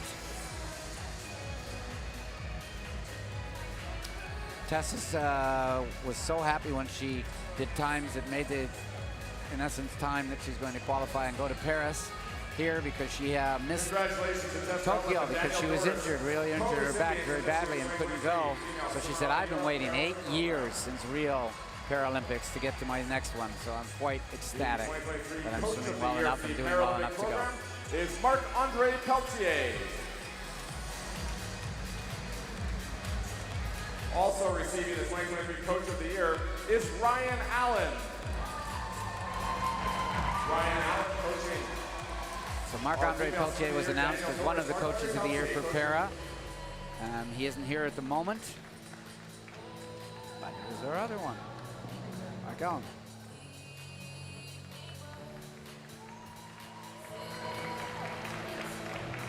There goes Ryan Allen. And our 2023 Breakout Performer of the Year for the Paralympic program, coached by Dave Tontini at the Oakville Aquatic Club, is Katie Kosgrev. So these are the breakout swimmers of the year. There's Katie Kosgrev. Watched her in several events, and she's done a great job. Paul Tontini is her coach at Brantford Aquatic Club. We mentioned that facility a couple times tonight. One of the legacy Actually, pools. it isn't Brantford. I take that back. I'm sorry. It's in Oakville Aquatic Club.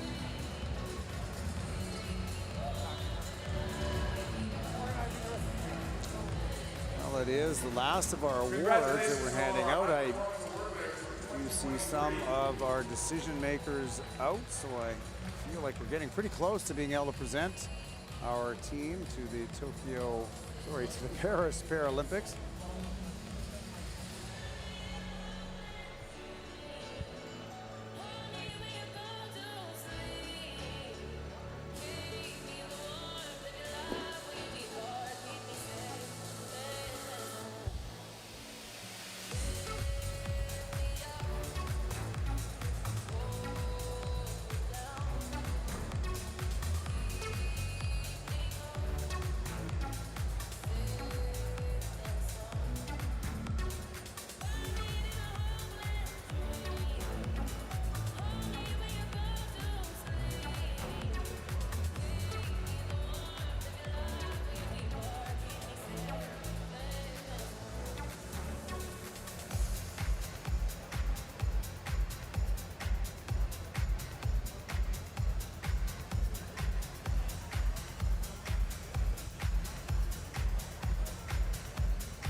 And now, after an exciting week of fast swimming here in Toronto,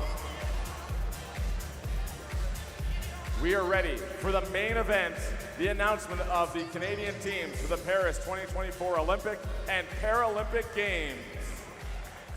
As we've witnessed amazing moments all week, we've also been standing by waiting to see who will officially take their seat on a flight to Paris. Et maintenant, après une semaine passionnante de natation rapide, nous sommes prêts pour le grand moment, l'annonce des équipes canadiennes pour les Jeux olympiques et paralympiques de Paris 2024. Tout au long de la semaine, nous avons assisté à des moments extraordinaires, mais nous avons aussi attendu de voir qui prendrait officiellement place dans l'avion pour Paris. Now we will start with the announcement of athletes and coaching staff nominated to Team Canada for the Paris 2024 Olympic Games. Et maintenant, l'annonce des athlètes nommés au sein de l'équipe canadienne pour les Jeux olympiques de Paris 2024. Please welcome Swimming Canada High Performance Director John Atkinson and the President of the Canadian Olympic Committee and Olympic medalist Tricia Smith, who will congratulate each team member and present them with their official Lululemon Team Canada jacket and Air Canada boarding pass. Veuillez accueillir John Atkinson, directeur de la haute performance de natation Canada, et Tricia Smith, présidente du comité olympique canadien et médaillé olympique, qui féliciteront chaque membre de l'équipe et leur remettront leur veste officielle Lululemon Équipe Canada, leur carte d'embarquement d'Air Canada. And now, Toronto, please put your hands together as we welcome Team Canada athletes and personal coaches to the pool deck. Accueillons Équipe Canada et leur entraîneur personnel.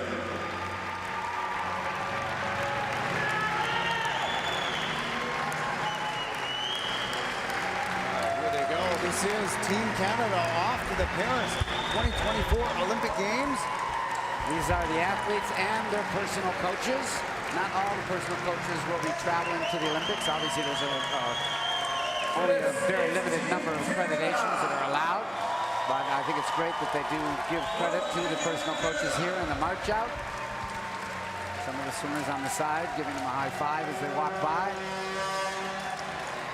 Well, it's nice to give recognition, as you said, to the personal coaches and recognition to the families and everybody who went into helping these swimmers get to the Olympic Games. It certainly takes a village to raise an Olympian, and you see that with the support all around us. Plenty of cheering for these athletes. Quite an honor to be named to Canada's Olympic team. Once again, before we do our individual introduction, put your hands together for Team Canada.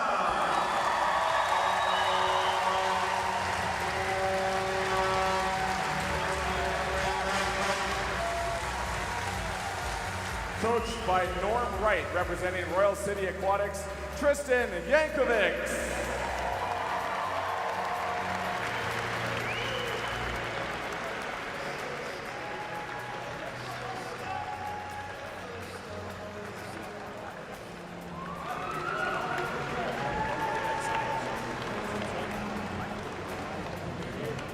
Representing the Markham Aquatic Club, Alex Axon.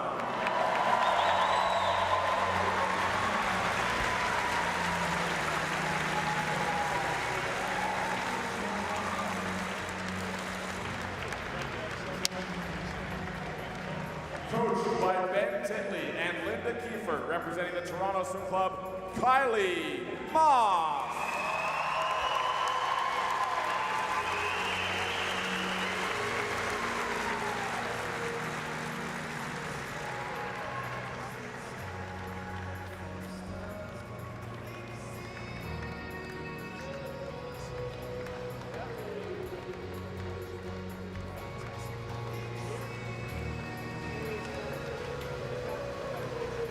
Coached by Scott Talbot at the High Performance Center, Vancouver. Representing the Saskatoon Goldfinch, Blake Tierney.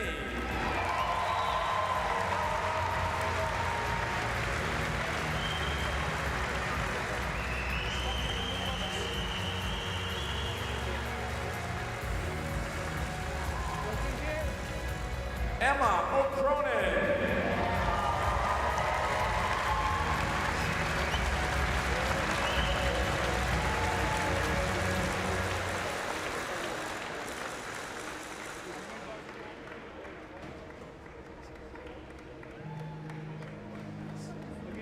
Representing the Scarborough Swim Club, Finlay Knox.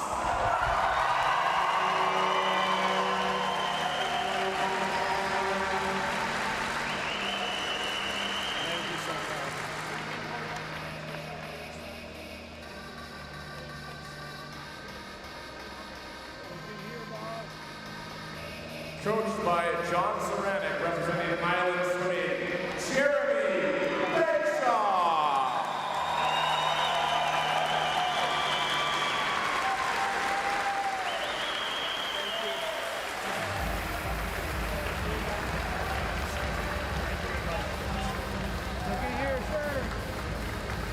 Coached by Jack Saranic, representing the North York Aquatic Club, Josh Liendo.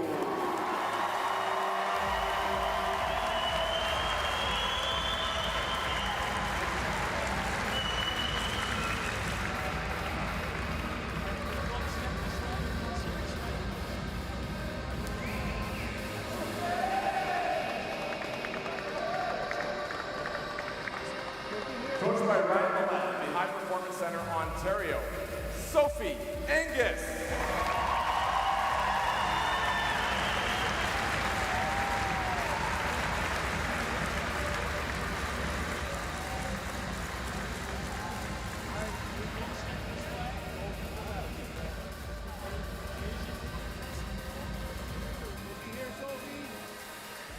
Apollo Hess.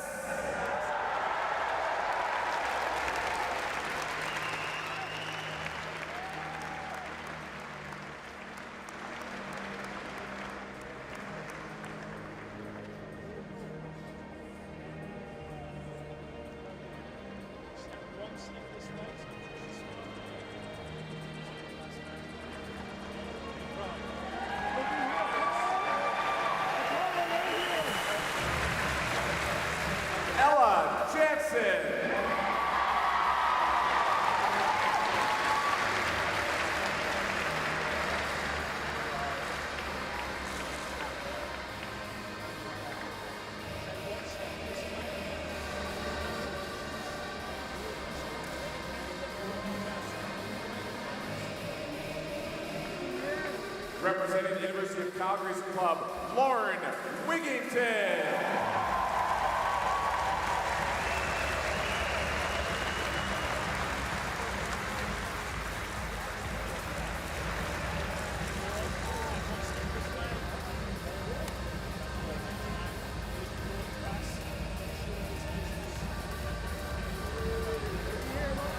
And the final of 5 athletes coached here at the High Performance Center, Ontario by Ryan Millette.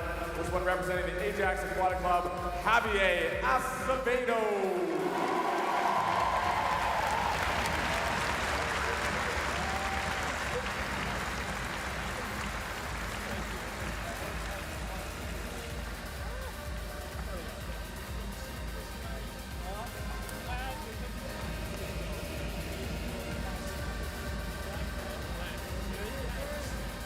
Coached by Jeff Julian, representing the Toronto Swim Club, Penny Olexia.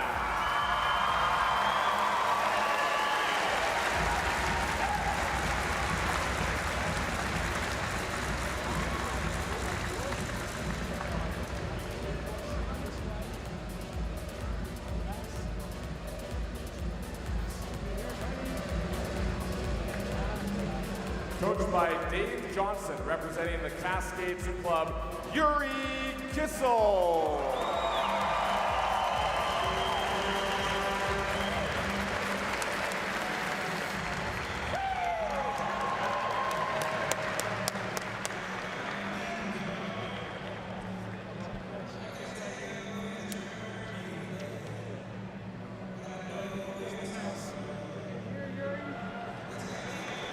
Rebecca Smith.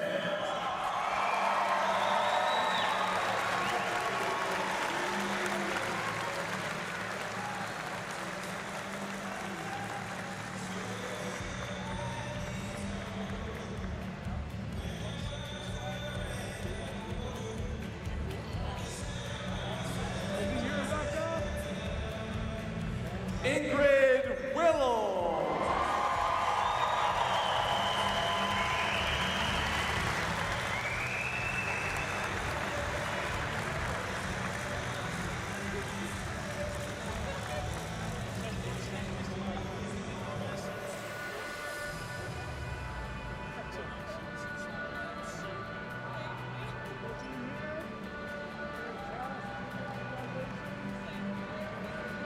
Coached by Ashley John, representing Club de Natation Bleu et Or, Brooklyn Doothright.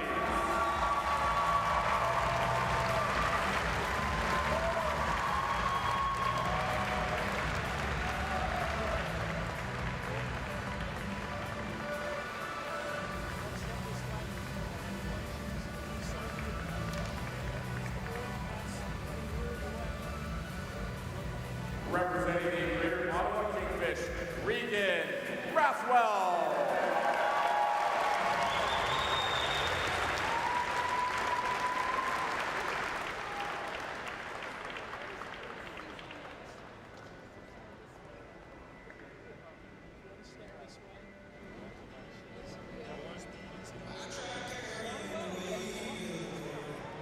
Coached by Scott Faithful, representing the Nepean Canada Barracudas, Julie Rousseau.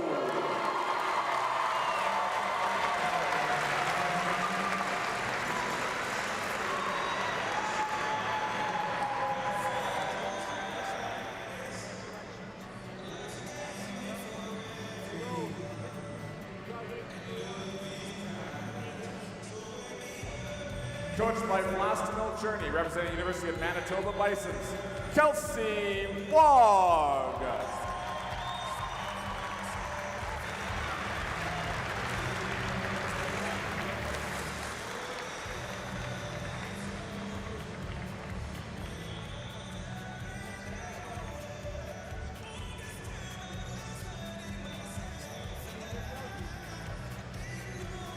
Coached by Jason Kalanog, representing Toronto Swim Club, Sydney Pickra.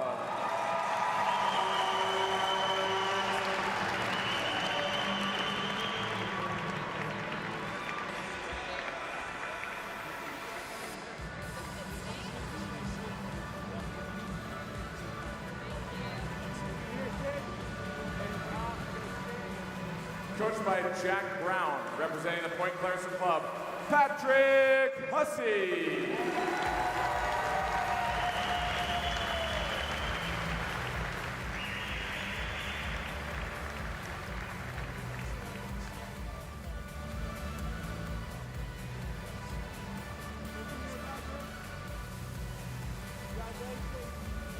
Coached by Rick Bishop, representing the London Aquatic Club, Maggie McNeil.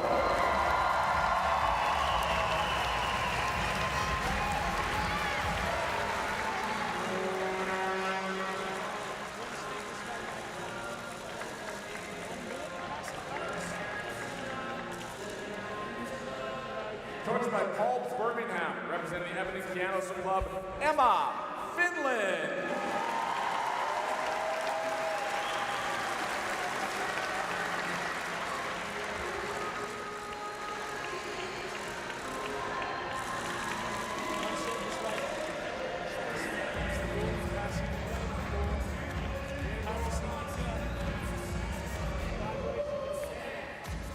Coached by Herbie Bain, Taylor Ruck.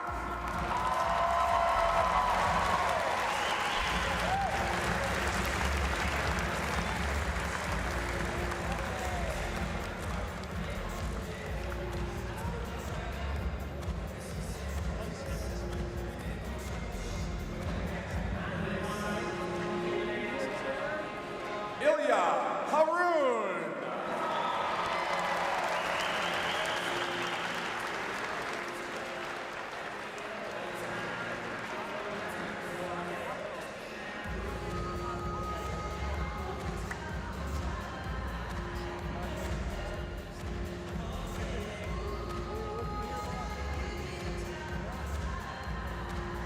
Entraîné par Greg Arcus, représentant Camo, Marie-Sophie Harvey.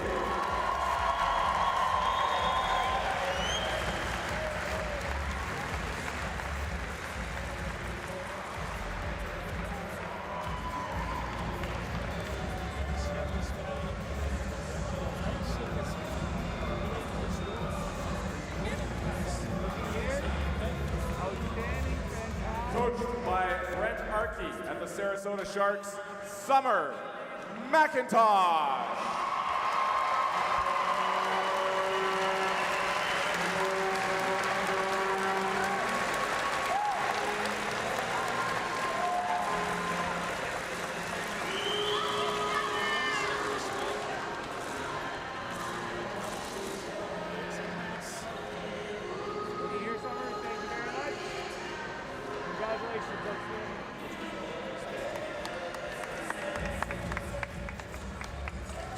Well, there you go, Byron. That is your Paris 2024 men's and women Olympic team. For the 2024 Olympic Games. Big cheer by the crowd. There's Kylie Moss, you can see. Josh Liendo right there, black hair. Jeremy Bagshaw. This was his 5th Olympic trials. He'd never made an Olympic team before. 32 years of age. He just finished medical school. He was a sentimental addition. Well, not addition. He was a sentimental favorite, and he did make the team.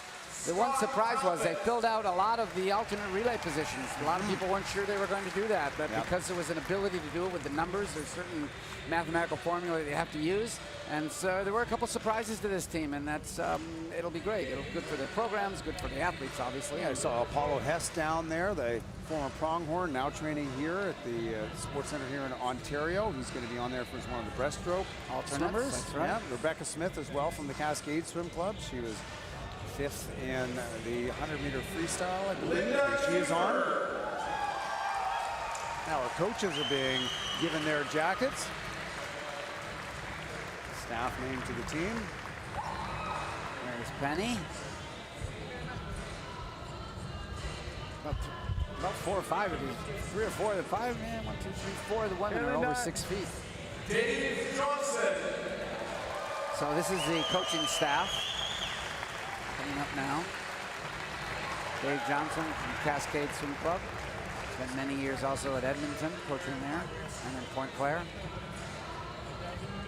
We just saw Coach Talbot of the High Performance Center in Vancouver. And right before that was Coach Linda Kiefer from the University of Toronto is there. There she is. There's guy on the left, too. We've got 4 of them. Yeah.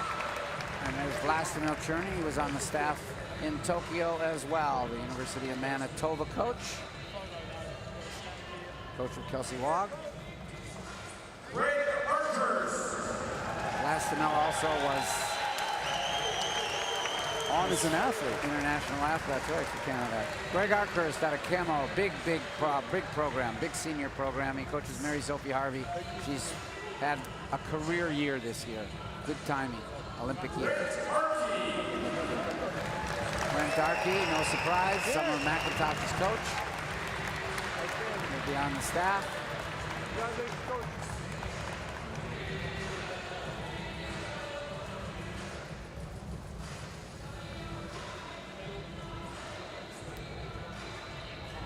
And the head open water coach for Paris 2024, Mark Perry.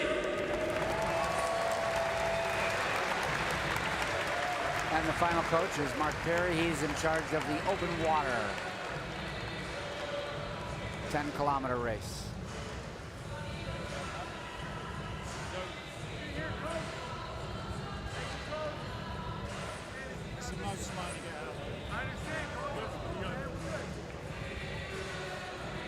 Put your hands together for Team Canada. So there it is, a full team. Swimmers and coaches off to Paris this summer.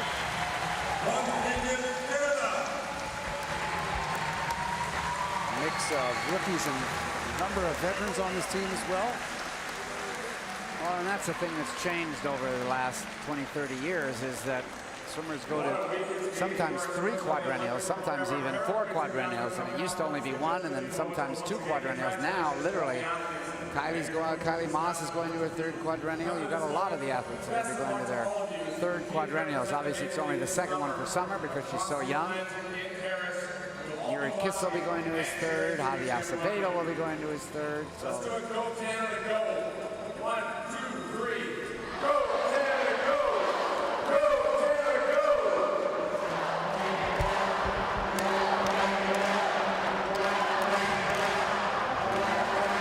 Announcer's got the crowd cheering. Best of luck, everybody. Everyone who gathered for a team photo.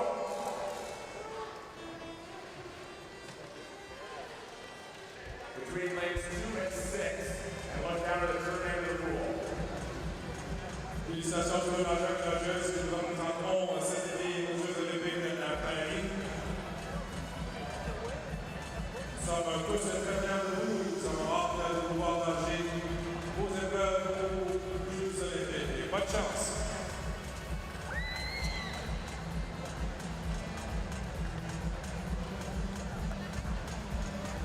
Trying to get them organized. Also trying to probably get them so that they don't use one of those, what are they called? The fisheye, the one that spreads it out too far. And then Far end of the pool behind lanes 4 and 5. you can see the Eiffel Tower right there. That's the It's a great backdrop. for this team iconic photo. backdrop. That's right.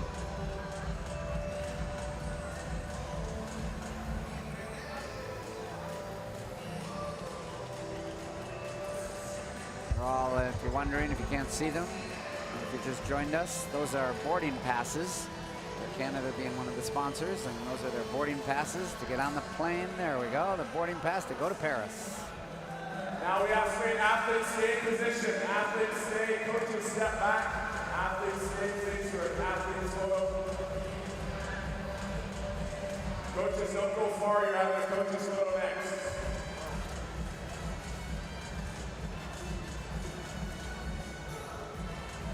Final snapshots of the team. They're going to disperse, go back to their training programs after this. Maybe they'll get a day off. Might get a day off before they do that. Be back to work for them to get ready for the summer's event. Sydney looks very relaxed there with her legs crossed, just sitting on the block. Megan McNeil off to the right there in the dark hair, next to Taylor Ruck. There's the Eiffel Tower behind them. Reminders of our Paralympic team announcement coming up in just a few moments.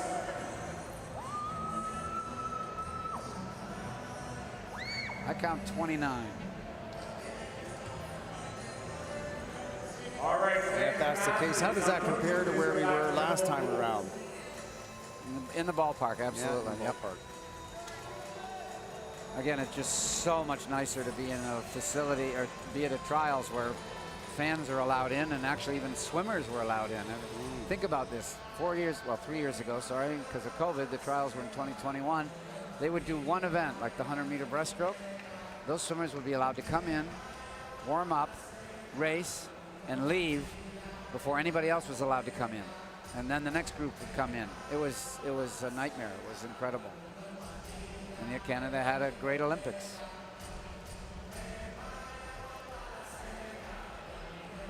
Thankfully, we got it back to a normal situation. A full-on event here. And Canada's done a good job with all the extras that have been added in for this event.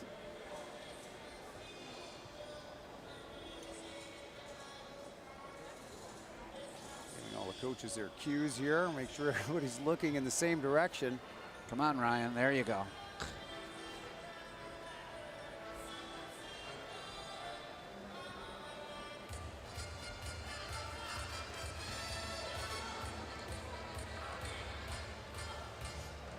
Still to come, our Team Canada Paralympic team announcement. We'll be heading over to Paris this summer to compete in the 2024 Paralympic Games. So there is a set number of accreditations that you're allowed depending on the number of athletes you have, etc. And that is one of the things that the selection committee must take into account when they're deciding who is actually going to be on the coaching staff. And of course, who put who on the team. Usually you like to have your personal coach. You're almost always as an athlete, if your personal coach is there, you will probably perform better. But the beauty of these coaches that are here and the athletes, they have worked with the coaches. Even if your coach isn't there, you have worked with, say, one of the national center coaches like Ryan Millett. So there is a familiarity, and that does help. Well, and it's a skill that all these athletes have to have, because there is no guarantee that your personal coach will be there. And so being able to work on somebody else's direction and having the wherewithal in yourself and your confidence in yourself in your program, and to be able to help have a coach administer and facilitate that. It happens all over the place. Yep. And it's a good skill to pick up as a youngster as you're going through your program, being able to adapt and work with other coaches, even in your own program. It's great training for later on. Hopefully you will get selected for one of these teams. Please welcome Swimming Canada Associate High Performance Director Wayne Lomas and Team Leader JP Lavoie, who will congratulate each of our Paralympic team members and present them with their official Lululemon Team Canada jacket and Air Canada boarding pass. Joining them in the official nomination announcement will be Paralympic team co-chef de mission, Karolina Wisniewska. Accueillez Wayne Lomas, directeur associé de la haute performance de Natation Canada, et JP Lavoie, chef d'équipe, qui visiteront chaque membre de l'équipe et leur remettront leur veste officielle d'équipe Canada Lululemon et leur carte d'embarquement d'Air Canada. Karolina Wisniewska, co-chef de mission de l'équipe paralympique, se joindra à eux pour l'annonce officielle des nominations. Please welcome to the pool deck Team Canada athletes for the 2024 Paralympic Games. Accueillons sur le bord de la piscine les Paralympiques. Here we go. We've done the Olympic team. This is your Paralympic team. Our athletes entering the pool now. Coming on the pool deck along with their coaches. They'll walk down to the other end and then be introduced one at a time. And again, the Paralympics is a little bit different in the sense that there is a cap. There's a hardcore number of which Canada was allocated based on past performances and past competitions. And as such, there were a maximum of 15 women and 7 men that are allowed. So a full complement would be 22 athletes.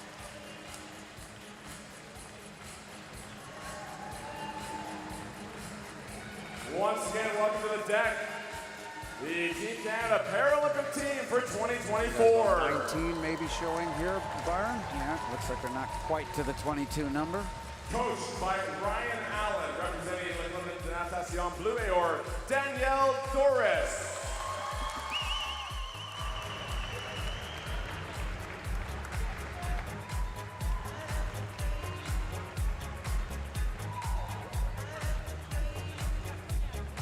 Our Paralympic team members will also be signing the boarding pass as they go by, confirming their nomination to Paris this summer.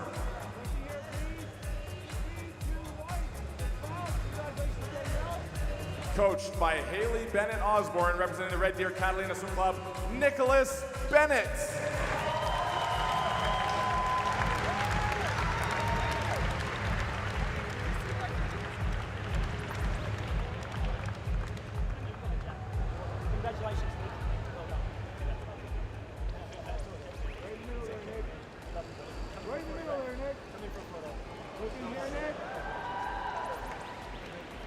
Coached by Paul Birmingham, representing the Edmonton Piano Swim Club, Reed Maxwell.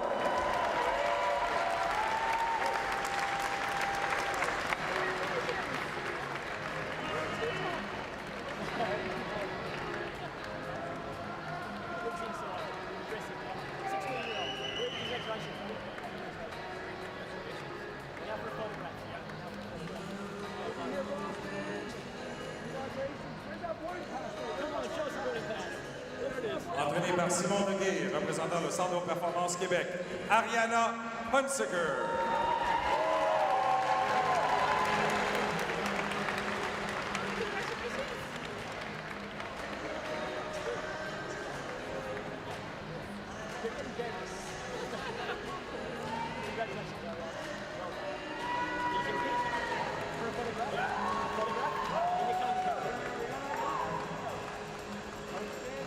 Tess Brooklyn.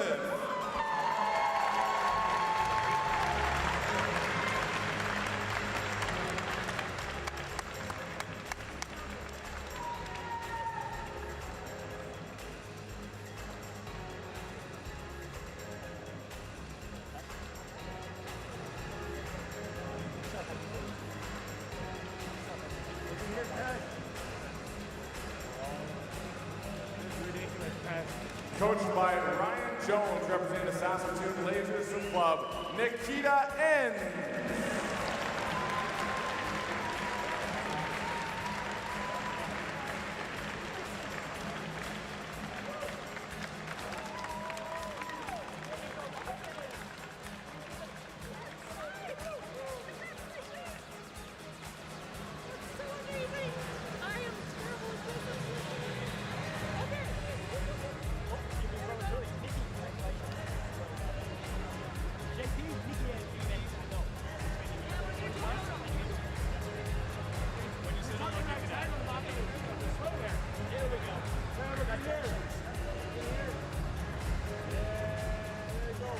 And Shelby Newkirk.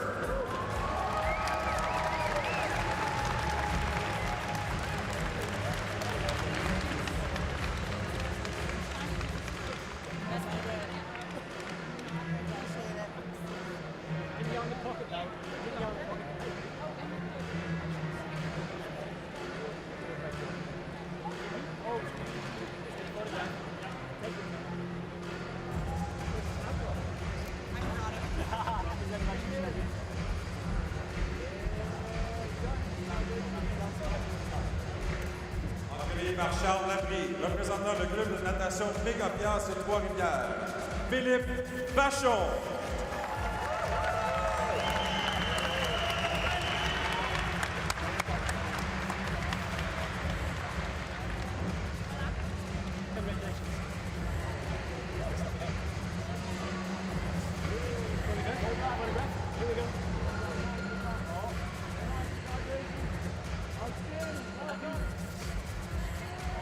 Coached by Jai Lawrence, representing the Pacific Seawolves, Sebastian Masabi.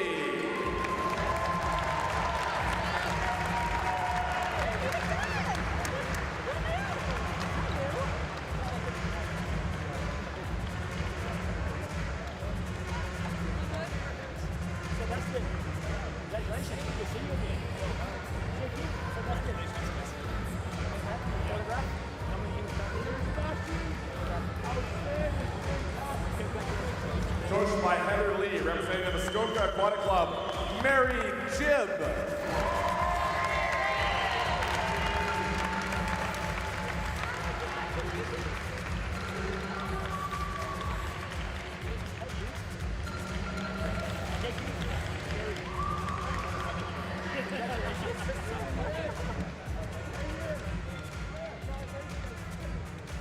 Coached by Dave Ling, representing Brock Niagara Aquatics, Emma Grace Van Dyck.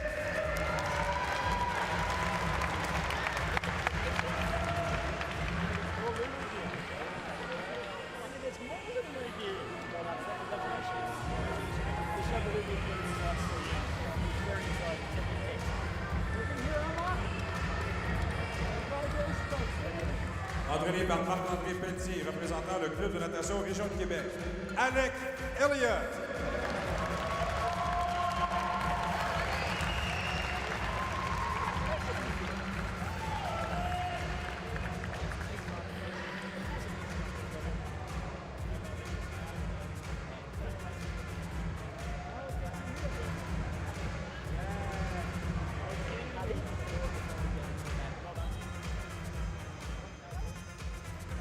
Aurélie Rivard.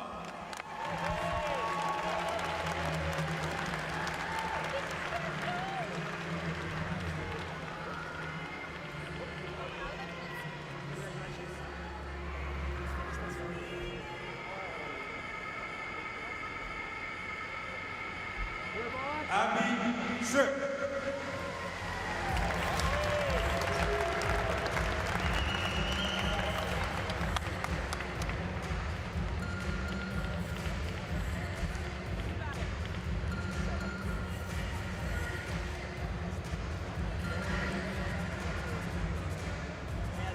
Nicolas Guy Turpin.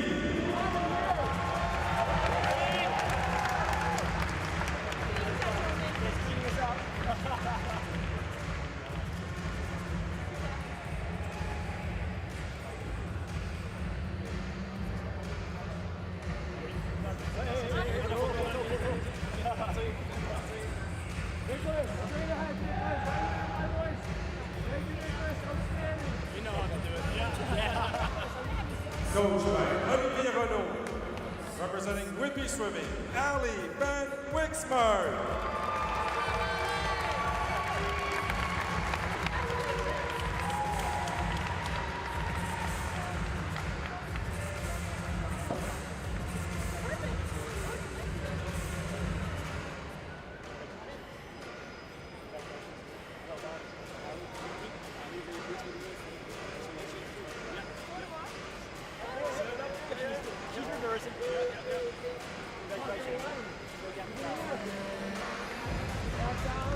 Coached by Leonard Roxon, representing Aqua Aces Club, Katarina Roxon.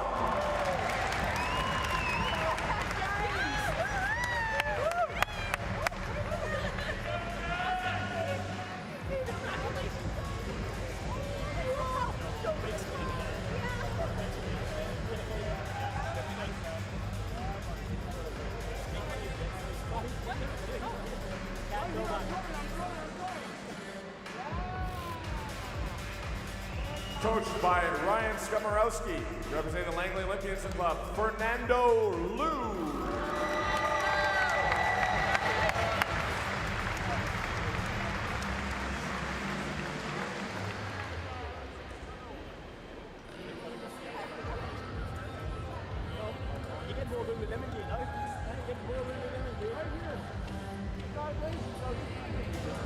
Coached by Dave Tontini, representing the Oakville Aquatic Club, Katie Cosgriff.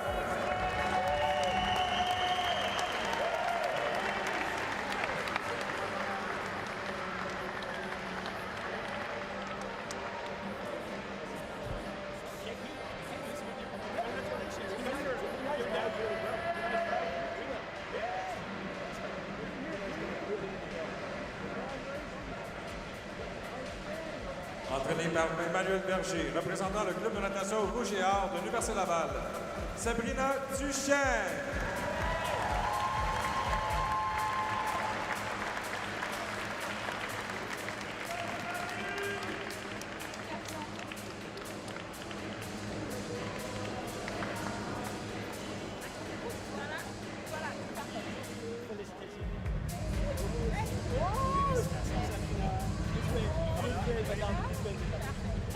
Here we go, look in here.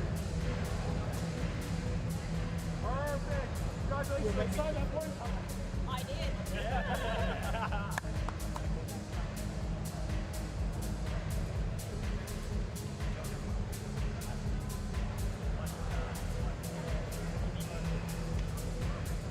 And now your team coaches.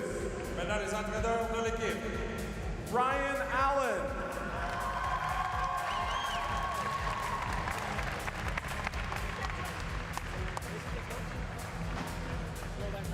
Haley Bennett Osborne. At least get a picture. I rushed away.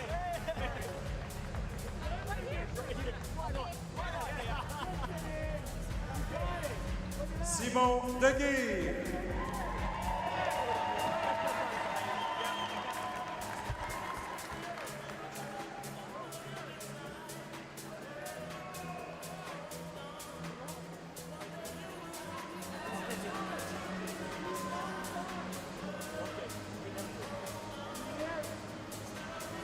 Ryan Jones.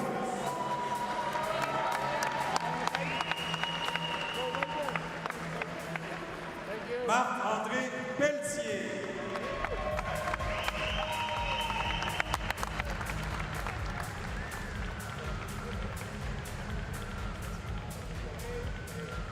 And team manager.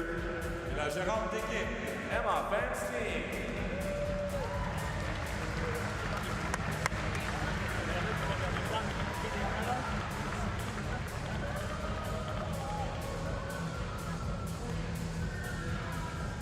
Toronto, put your hands together for Team Canada at the 2024 Paralympic Games in Paris. On vous présente l'équipe Canada pour les Paralympiques à Paris 2024. Yeah, there we go. That is your 2024 Paralympic swim team, Byron. Another mix of rookies and veterans. Well, right there in the real curly black hair, right in the middle, Katarina Roxon, going to her 5th Paralympic Games, 31 years of age, definitely a veteran. There's in right behind Nicholas Turbide, 6-time Para Athlete of the Year for Swim Canada, Male Athlete of the Year. Congratulations once again There he is.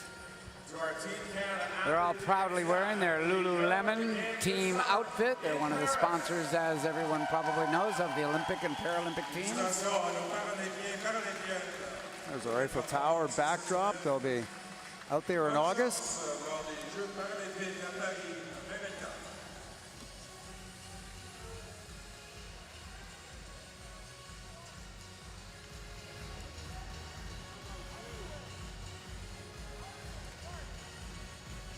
More team photos to go. We saw the coaches there. We've got the red shirts with the black top.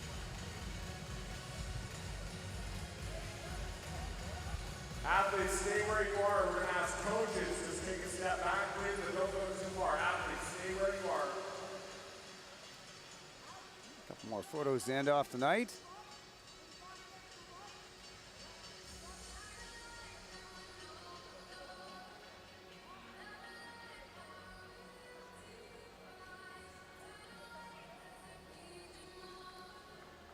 So I count 20. We don't have an official list handed to the announcers, but I count 20. So it's 2 below what they actually could have possibly taken at this point. One more time, Toronto. Help out. A round of applause for your athletes heading to Paris for Team Canada at the Paralympic Games. We'll get our coaches. Looks like it'll be a great team off to the Paris Paralympics representing Canada. Solid group of coaches going as well. Coming out for their group photo now.